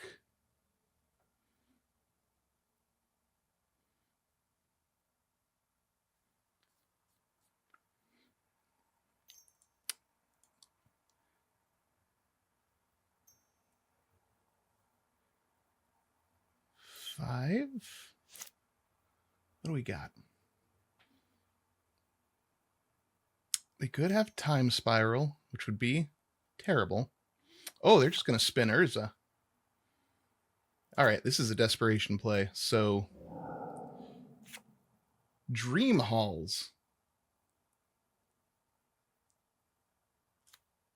They still have to be able to cast it, right? No, without paying its mana cost. So that's 1, 2, 3, 4.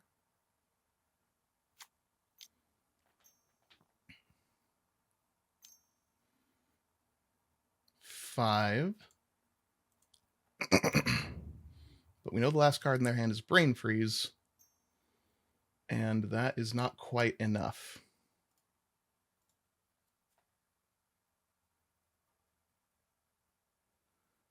So it was a good effort, but it's not going to quite get there.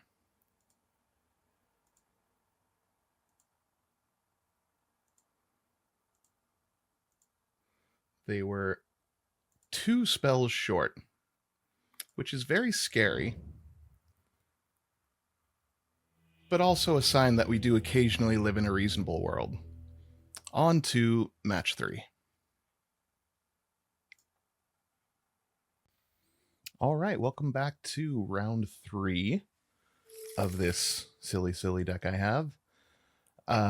So blue mana would be really nice, but we do have a turn 3 Might Stone and Weak Stone and a Sensei's Divining Top on turn 1 and, onward. So I'm willing to keep this and give it a shot. Workshop's not going to come down till turn 3. We're just going to lead off with Swamp Divining Top. And go from there. If we draw an island, we play that over the swamp. Pretty simple stuff. Hey, look at that. All right, do you have a Daze or Spell Pierce? Nope.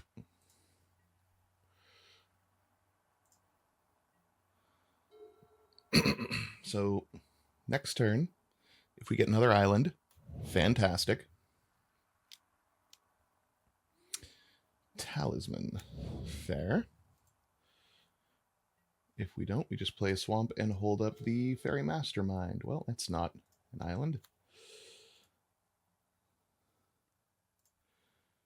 Just laying back, giving ourselves time to build up. They don't seem to be pressuring us too much so far, which is exactly where we want them. Of course, they can, do stuff to us too that we don't like that. Because that does not play super well with our Fairy Mastermind. They have 1 open. We're just going to spin the top here instead of playing out the Fairy Mastermind quite yet. So I do want the island. The miscalculation can be very handy. Okay. So there's that. Next turn, we will play out the workshop and then get cruising. For now, I like holding up the mana drain. Because with a big enough mana drain, next turn we will be able to portal to Phyrexia. It doesn't need to be that crazy. It just needs to be, if they cast something for 3 or more and we successfully mana drain it, we get to portal. I'll take a singular hit of 2 to make that happen. Not just 1. Oh, they're just flashing that back. That still gives us 3, right? Yeah. I'm willing to make that happen, and or have them burn a counterspell here if they have it. Excellent.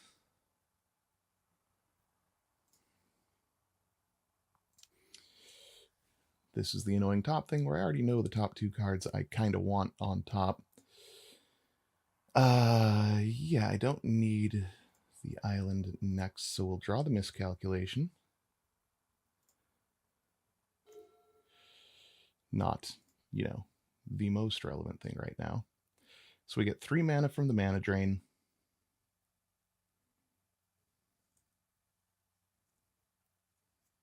Three mana from these lands, 3 mana from that land. And we're going to see if we can't do some silliness here. I am walking into 3 open mana, at least one of which is blue, and that also makes blue, so odds are this gets countered. But on the off chance it doesn't, it's a pretty good thing to have out this early. It'll clear off their board, and it now makes any removal we play or they play doubly effective for us and nowhere near as effective for them. And they're just cycling Rafine's tower.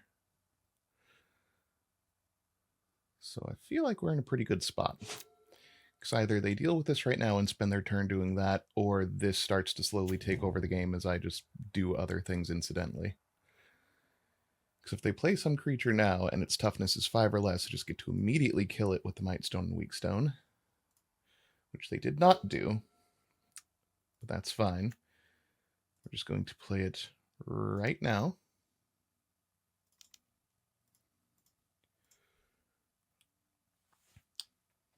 We have the miscalc up if they counter. I doubt the counter was going to really work because they have a ton of mana. But yeah, we're well on our way to just doing all kinds of silly degenerate things. Right now we can miscalc and Fairy Mastermind if we need to. Let's see what they do. They have 5 cards in hand.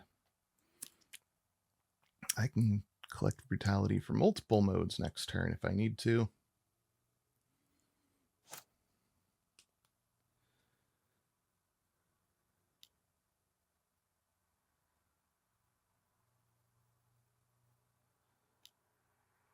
Oko. Oko's not great here. You don't like Oko particularly. Oko can mess us up a little, so we're going to try and make them at least not have a good time casting Oko. No non-artifact spells. I always forget about that, so we're going to cancel. Oko's likely going to take out the Portal to Phyrexia.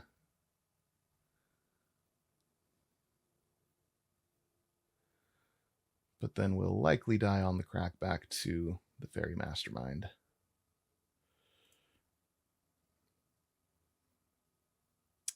And also unless they remove the Portal to Phyrexia now.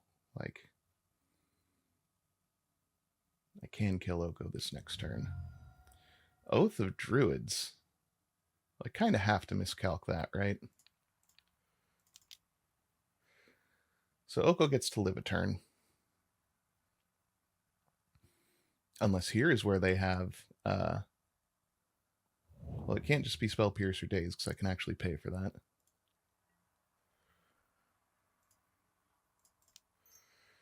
And we gets to spin. Ugin's funny, but I can't cast him quite yet, but that Basalt Monolith means I can the turn after that. So go Island, Ugin, Monolith. Yes, I know I'm going to lose the unspent mana. It's okay.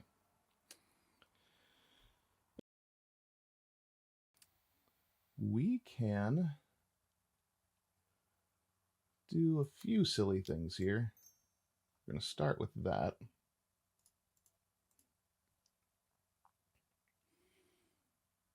So Ugin is coming down next turn unless they, for real, have a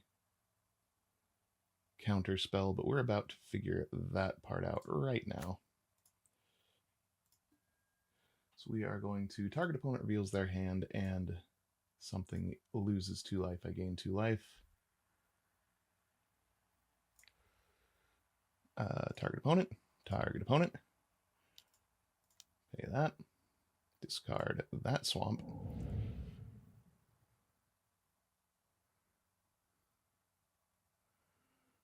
Try to clear the way for the Ugin to take out the Oko next turn. Time Warp. Leyline Binding's no fun, but Leyline Binding won't be able to kill the Ugin before the Ugin can kill the Oko. Beseju's a bit of a problem. I mean, just for all the shenanigans I have. I kind of doubt they target the Basalt Monolith of all things right now with the Boseiju. Because Basalt Monolith is what's letting me cast the Ugin next turn. So that, oddly enough, is the thing we don't want them to mess with. But they can take out two things. Oop, what are we doing? Create a food. Sure, you can have a food. Forest was their draw for the turn. All right, we're going to go ahead and do this.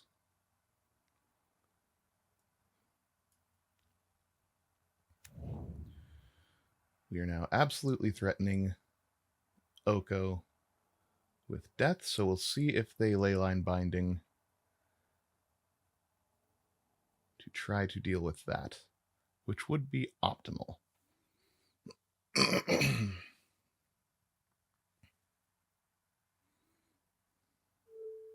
Nope. So we are going to once again spin.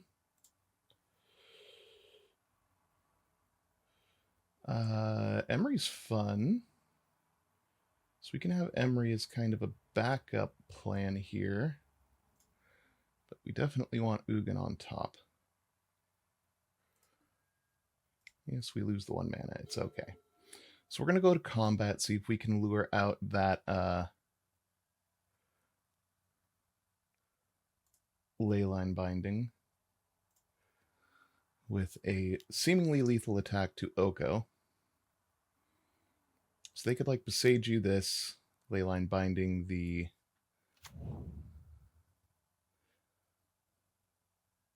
Fairy Mastermind. Let's see if that's exactly what they do. Because if it is, oh, this is beautiful. Not going to bother Boseijuing. That's fine. I am perfectly okay with that. 2, 3. No non-artifact spells. Keep forgetting you can't quite do that.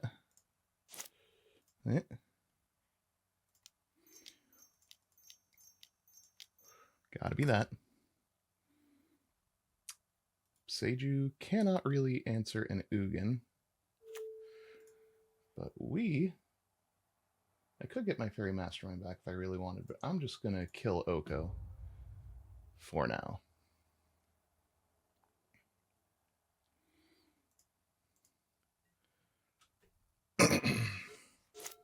We know for sure we have Emery on deck next turn. In the land, we can spin to see what that third card down is. We are just kind of in cruising mode with Ugin right now, though, because they only have the Boseiju. Plus whatever mystery card they keep drawing off the top. Which is a pretty good one, it turns out. Treasure Cruise is potentially a problem. And that's a pretty good solution to it, though.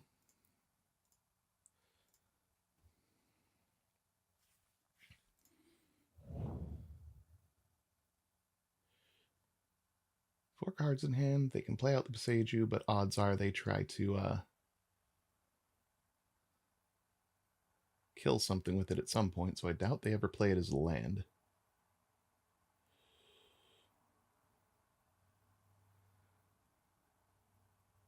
Anything they play out with less than 3 toughness, or that is a color, they know Ugin can just wipe off the board, so they're in a pretty tough spot.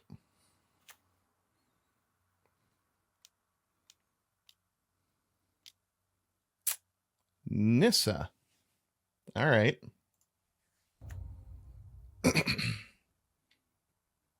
So the problem they're going to have here with Nissa is those lands can harass Ugin, but Ugin can also just blow up a land a turn if I so choose. Which I feel is a bit of a problem.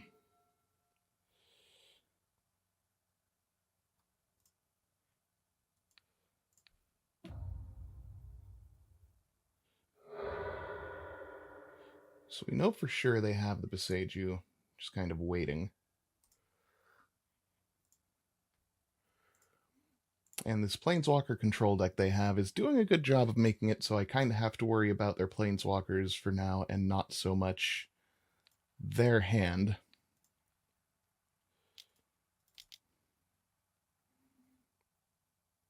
Yeah. We'll just make them discard both cards. They have to use the... Oh, they can't use the Boseiju right now. They're tapped out. Forgot that part. So we won't need that. They had a Boseiju and a Swamp, so nothing too ridiculous there. I'm kind of inclined to just spin right now and see if I can draw something interesting.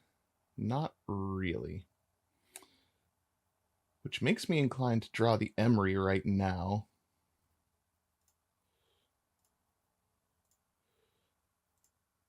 And just kind of get that out of the way so I can clear those lands out.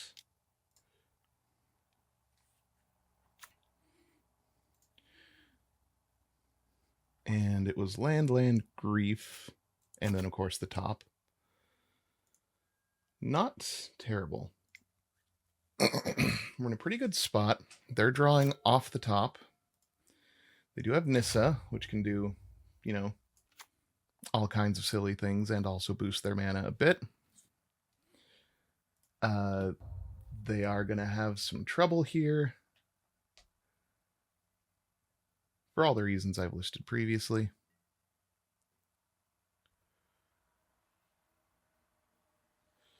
Yeah, they hit Ugin. I'm fine with letting that happen for one more turn.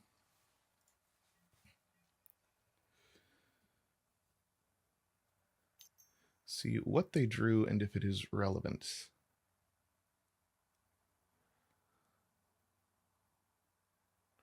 Thran Dynamo. Don't care. Yeah, they're in a bad spot. Of course, we aren't drawing anything terribly useful either, but we can continue to just demolish their land base slowly. I'm going to continue to make them draw off the top here. I'm not going to use Emery to recast the Divining Top yet. I'm just going to kill Nissa.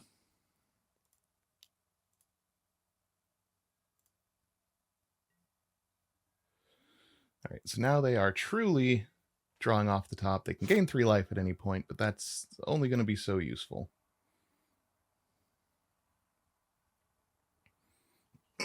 Since they can basically negate 1 Ugin activation.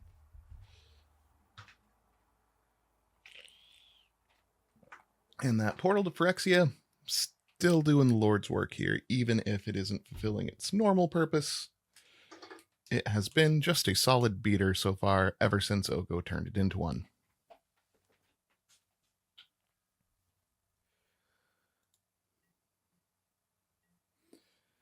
Holding a card in hand, which is fine. I always forget to take out Call of the Ring, but this is perhaps one of the few instances where it's actually useful like that.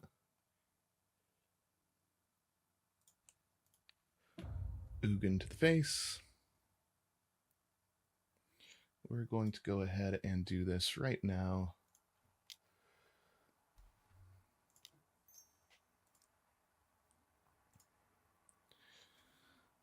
Play and spin top off of Mightstone and Weakstone mana.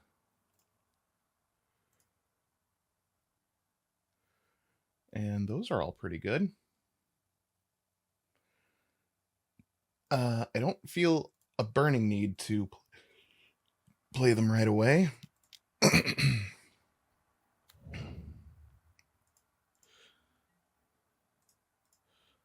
We're just going to beat in and let them try to answer what we already have.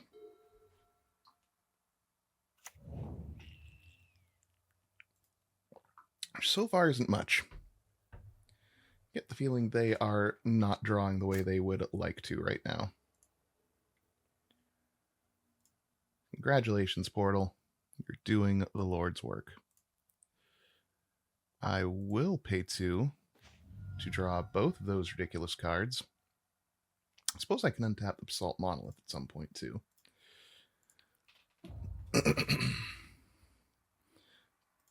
But first things first.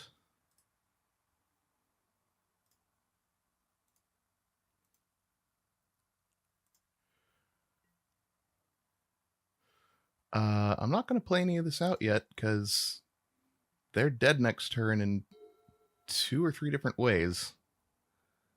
So they got to come up with an answer before I start throwing more haymakers.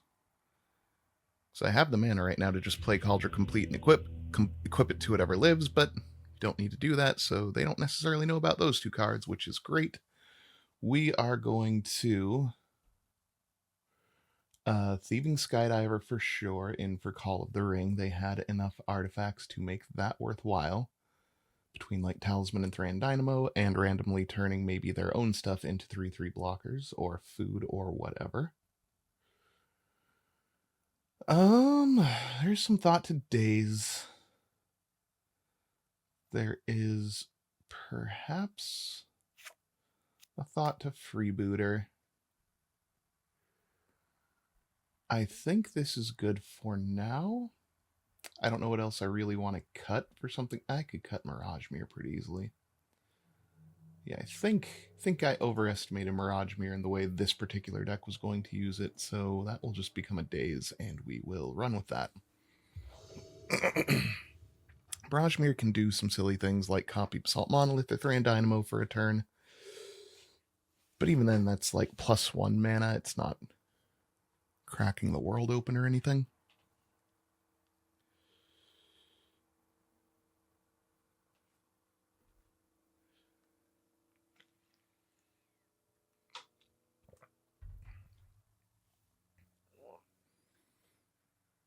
What you got, OP?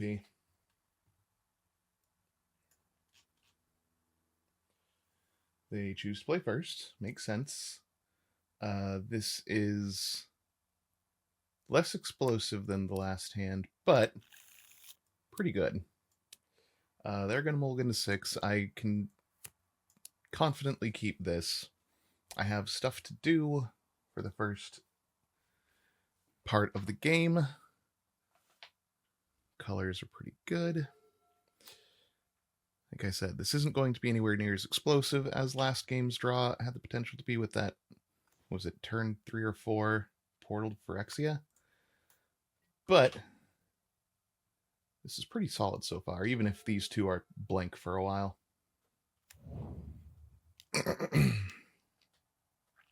Sylvan's no good, but they get their toys too if I get mine. This does only steal artifacts, right? Yeah. Brainstorm's not the worst thing in the world. I don't want to collective quite yet. I could just try to throw it out there and catch something out of their hand. I would rather wait for a slightly better spot to do it.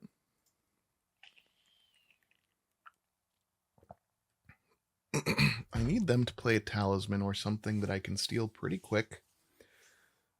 So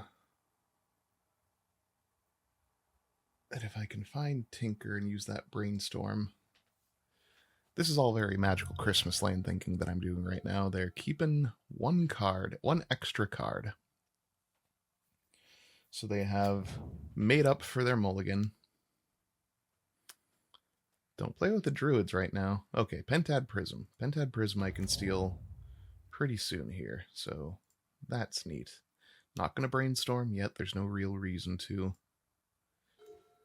That's pretty good, just not yet. We'll just throw out something they probably need to answer. In normal draft, the like Guilds of Ravnica draft format drafts where Thief of Sanity showed up, it was already super scary to face in like a normal draft environment. In a cube where you can steal cube cards, vintage cube cards, Thief of Sanity can be real scary if it ever connects. I am willing to bet that it does not get a chance to connect here, though. Anything they have that can stop this thing, they're going to throw at it right now.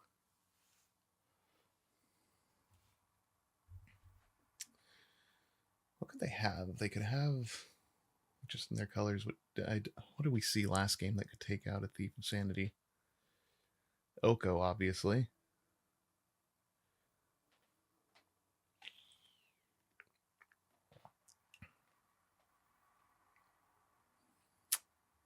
Waiting for them to have like a Wandering Emperor. Oh, this is fun. Because of Sylvan, they get to know what they're leaving on top for the Thief of Sanity to take if they leave any of it on top. I get to look at 3 cards and steal one of them.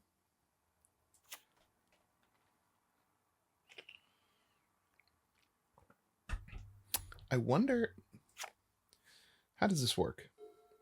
So I may cast that card for as long as it remains exiled, and mana of any type can be spent to cast it. Does that get around the Mishra's Workshop restriction? We'll see if it's relevant or even matters. Does Thief of Sanity live out the turn? No, not in its current form. Thief of Sanity immediately gains power and toughness, but loses some rules text. Unfortunate, but understandable. That's pretty nifty, though. So now we get to steal that Pentad Prism. They can just remove stuff in response to make it seemingly useless, except that I don't mind having spare random artifacts around because I can sacrifice them to Tinker eventually. Sure. I have no problem doing this right now. Especially just getting 2 more power out onto the board.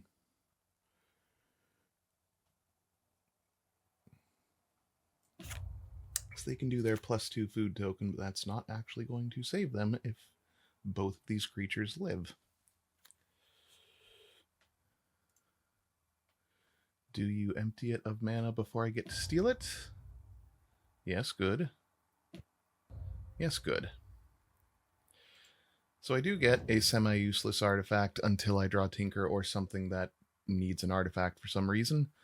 But they're going to be down 2 mana. They do not get a skip ahead. I get to cast Cauldron Complete next turn. They only have 1 blue mana so far. And they're Sylvan Librarying themselves to death slowly. Although the moment Sylvan Library finds them an actual solution to all of this, Sylvan Library will take over the game, especially if Oko is still on the board.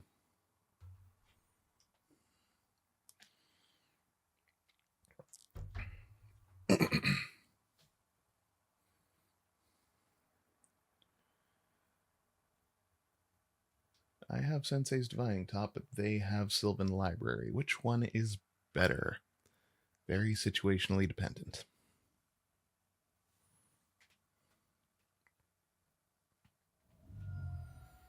They are going straight ham with that Sylvan Library, ain't they?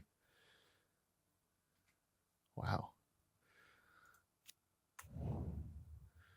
I get they want to make land drops. Playing Boseiju against a deck that you know thrives off of a whole bunch of artifacts seems vaguely risky to me.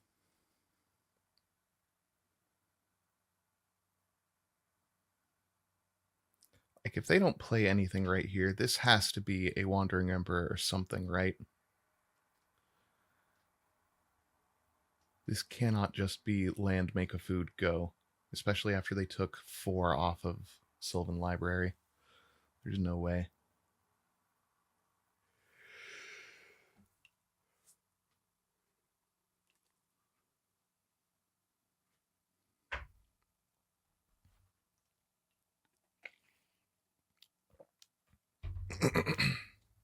What do we got? Hey, I called it. I do get a cast Cauldron Complete now, though. Do they just eat? Yeah, they eat right now. So, the problem is Oko gets to live an extra turn.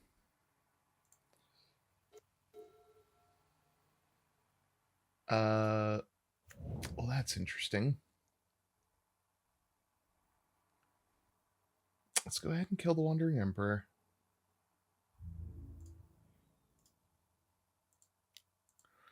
No need to let it live. I still think I cast Cauldron here, and I just wait on the Might and Weak Stone until next time.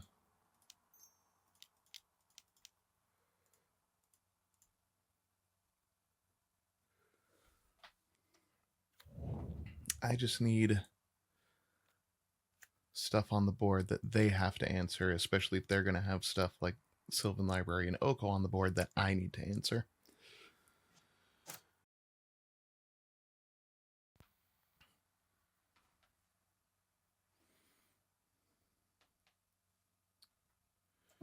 So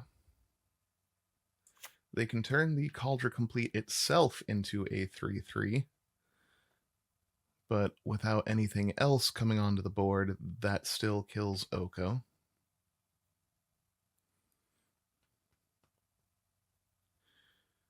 But also, obviously, me having a 3/3 creature instead of a Cauldron Complete equipment is much less scary.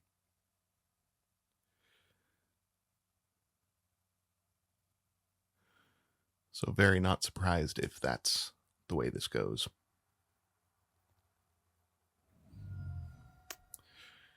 They are getting their value out of that Sylvan Library. I have not hit them once this game.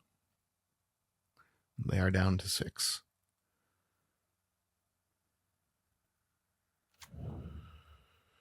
Prismatic Vista, sure. That'll take them down to 5 if they want to use it right now. What do you do here? There's Farewell, target artifact. Okay, so turn that into a food. They don't have Farewell, otherwise they just would have farewelled and made another food or something.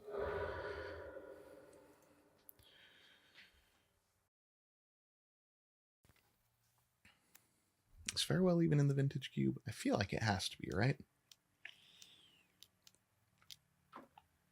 Worm Coil. That's fun.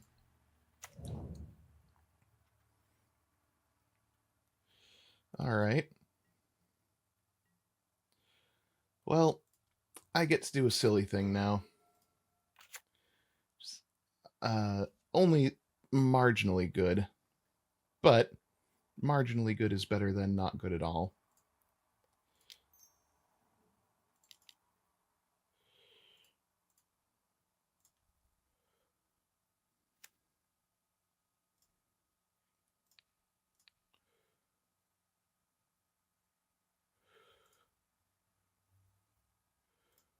I'm very sorry, Brains. Might ditch the Hullbreaker Horror, actually.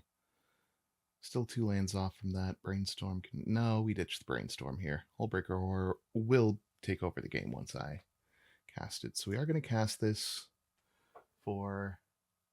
Target opponent reveals a hand, and target creature gets -2/-2.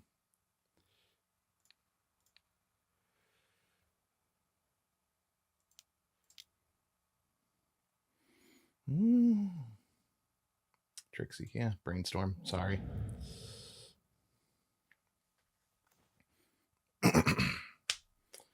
Well, that's all stuff. I think... I mean, Thirst does more... Well, Treasure Cruise costs 8. 1, 2, 3. With the one I'm about to make them discard. 4, 5, 6, 7, 8.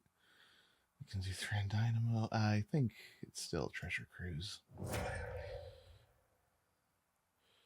Then that happens. Yagut.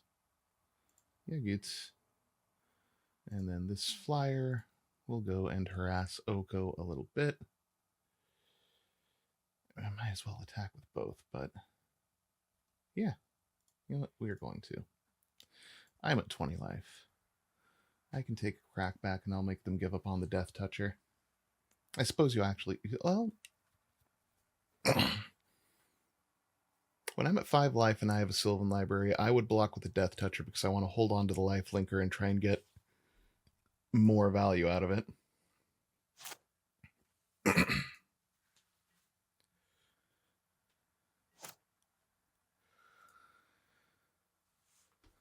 They can take 1 card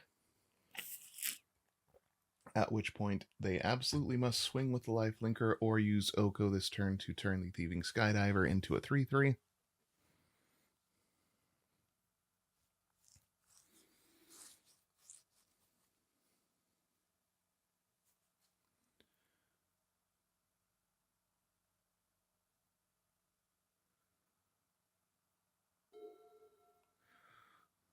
No going to 1.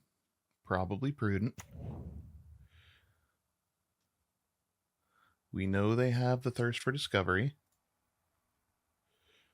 And they're holding on to that swamp. So we actually know their hand. So they have 3 cards left.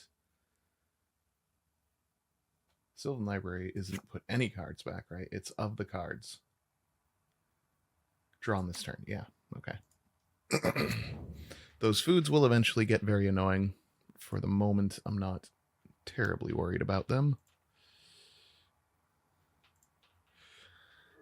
So they have the mana to both Thirst for Discovery and Thran Dynamo, and I see nearly no reason for them not to. You lead with the Thirst. No, they're going to lead with Thran. Okay. There's Thran. We know it's Thirst. Like, I don't know why you bother waiting. I know it's an instant. You can cast it whenever, but why not just, you know, cast it when you can. Hullbreaker Horror, unfortunately, cannot be cast by Mightstone and Weakstone or Mishra's Workshop quite yet.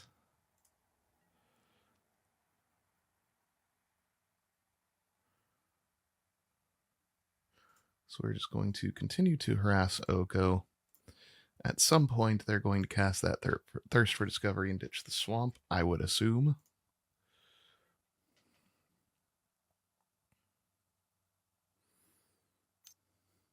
And Yahtzee, yeah. Still have 1 mana floating. Draw 3 cards. It could be a different basic. I see no reason for it not to be the swamp. 3 new cards in hand. And start to eat some food because why not? Gain the ability to draw 2 cards with Sylvan Library if you want.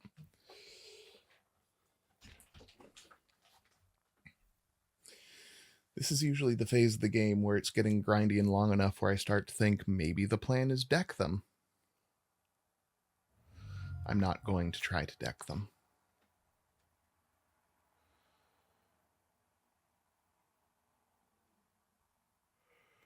Target artifact or creature. Yeah, so this is where they start making their food into beaters. Start turning on the jets.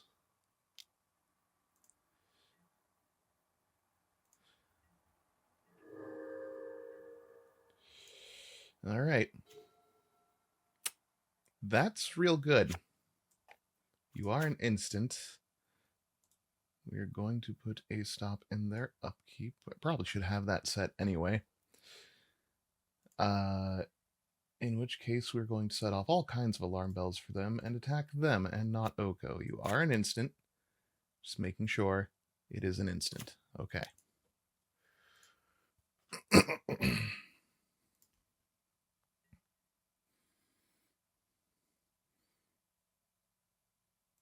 All right, stop in their upkeep.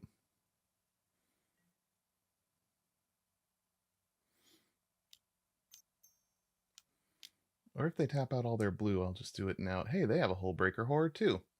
We're going to go for it because there's no sense in letting them get extra value off of it later if they do have a counterspell now. I suppose that was foolish. Yeah, that was actually the wrong call.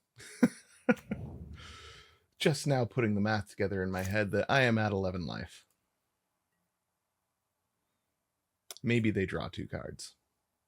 I was very much supposed to wait for the Hullbreaker Horror to resolve and then try to kill it, which was a pretty tall order, but not impossible. So we go to game 3. They do only have 5 minutes left, so they do kind of got to be on top of this. Lily would be fantastic here, except for the fact that it's -2, -1, which doesn't really affect any of his 3/3s that he can make. I would like to play first.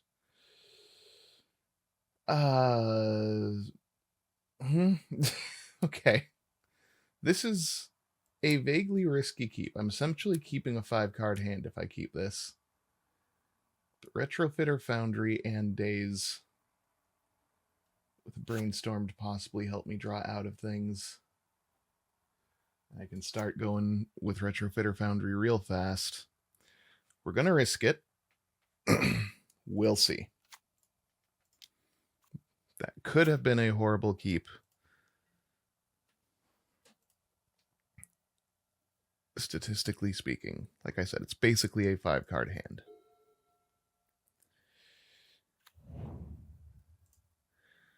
But the longer they do nothing, I'm just going to start pumping things out. Okay, if we draw another land, we're in much better shape. All right. Okay. Cast a Sylvan Library. Let me go crazy. No letting me go crazy? All right. Fair enough, I suppose.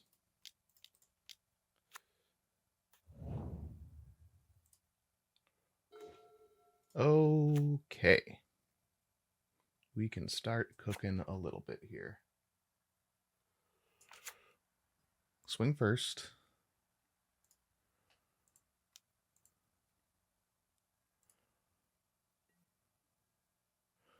And this, do you have a counterspell? No? All right. We're going to be off to the races here in a second.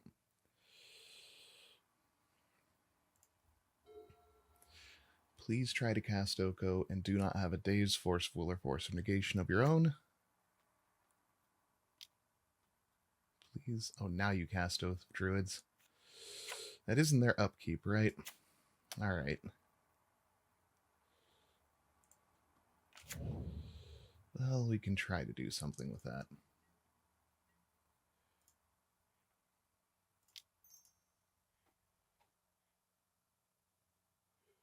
Yeah, we're just going to make another 1/1.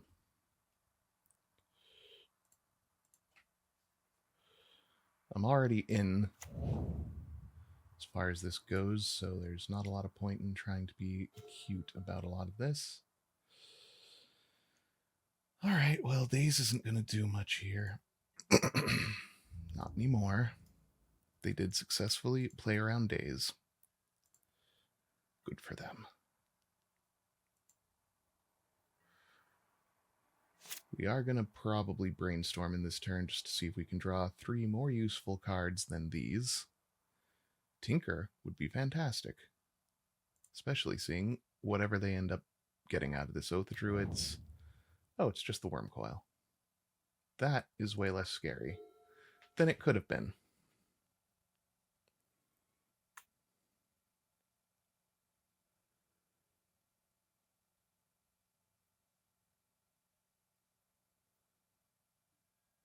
Okay.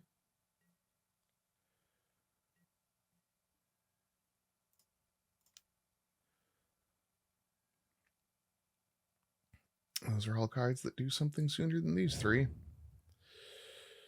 2, whatever. Sure, we'll just keep making small guys for now.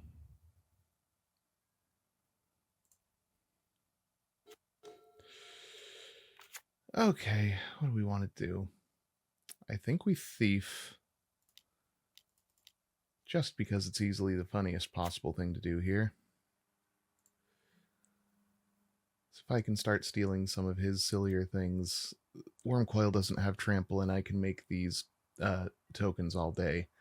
And I can sacrifice them after I block with Retrofitter Foundry, so things can get very silly.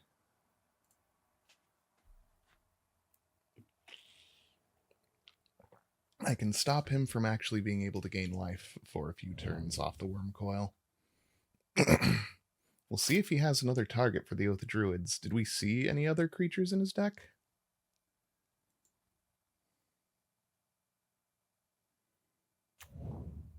Oh, yeah, that's a pretty good one.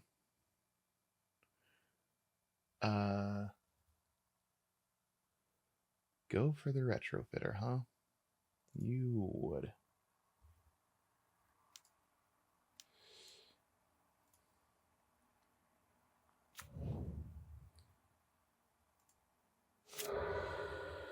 Woodfall Primus.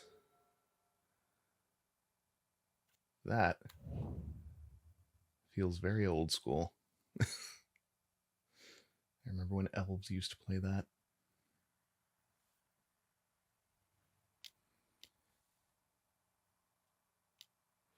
Oh, please tap out. Wonderful.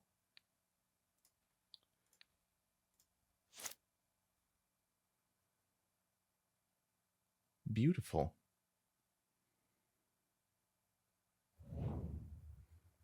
Probably one of the better possible uses of days in this exact moment. Yeah, we'll protect life total for a second. Those things aren't doing much else now with the Retrofitter Foundry gone.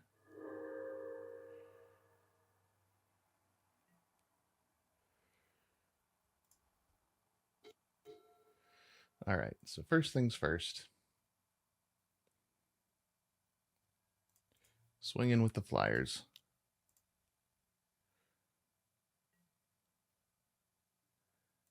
Probably hold back the token like they're gaining enough life. That's not gonna be the thing that makes a dent. Show me what you got.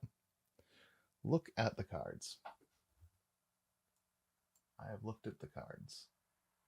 I probably actually want Lingering Souls in this particular instance. Yeah. That does put it in their graveyard. I could just take a land.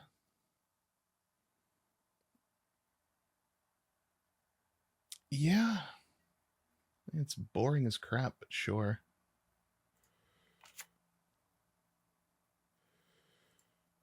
End of turn, we can play out our Fairy Mastermind or untap our Basalt Monolith to get our Cauldron going. What does that give me? 7. I'll be at 8 with that. Do you have yet another creature? Nope. So these are the 2 non-planeswalker threats in their deck.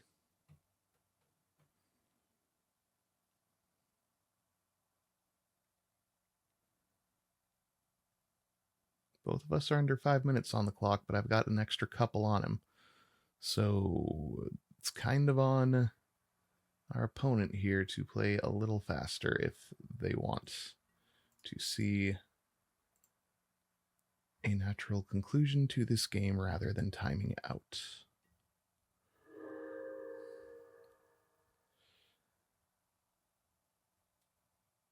Cauldron Complete actually does do a pretty good amount of work here. What are you? You're 6/6?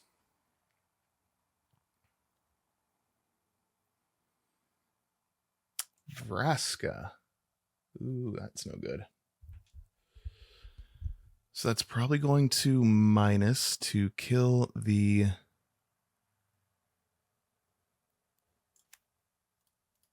thief.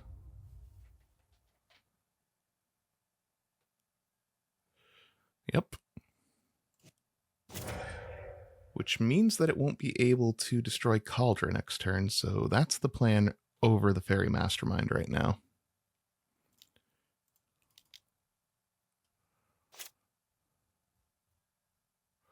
Okay. Draw.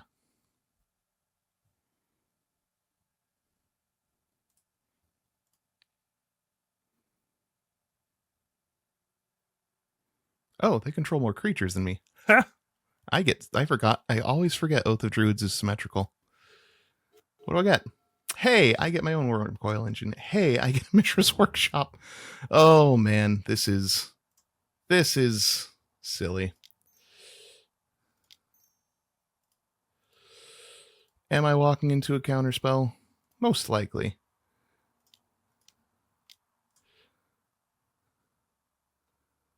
but this is cube. We want to do big splashy things. So we're going to start here, and next turn we'll triplicate Titan. Well, I actually don't think I can, because I would need to untap that, which I can't quite do. They do get to persist, and probably blow up the, Portal to Phyrexia, which is fine, because we've taken out the big problem here. At least for now. Wormcoil Engine is going to do the Lord's work here. You are going to take out Vraska.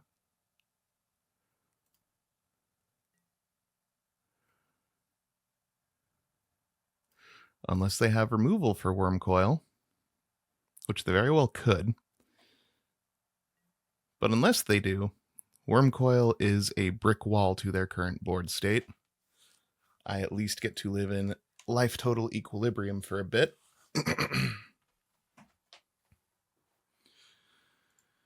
So we just block the Primus. I take 6, but I gain 6. We block the life linker.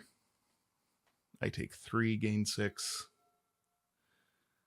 And we go from there. And that's just if they're swinging out. If they are swinging only one thing at a time, then who cares? And Oath of Druid at the moment still favors me. Nissa does not bother me at the moment overly much.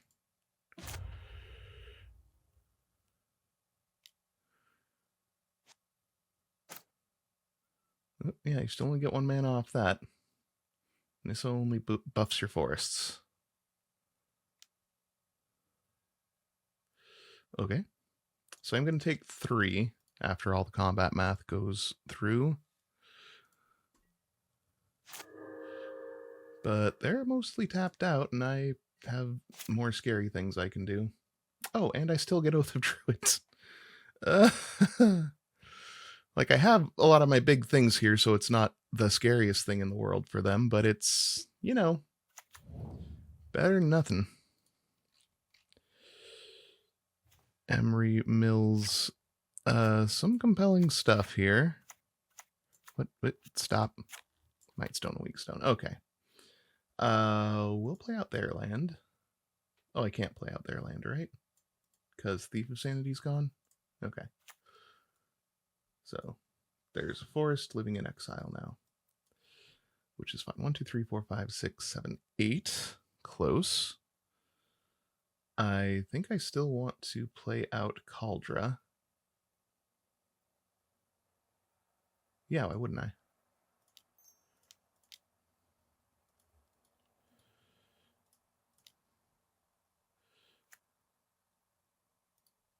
We already know that their Oath of Druids is essentially blank right now. So we just swing at Nissa, and they time out.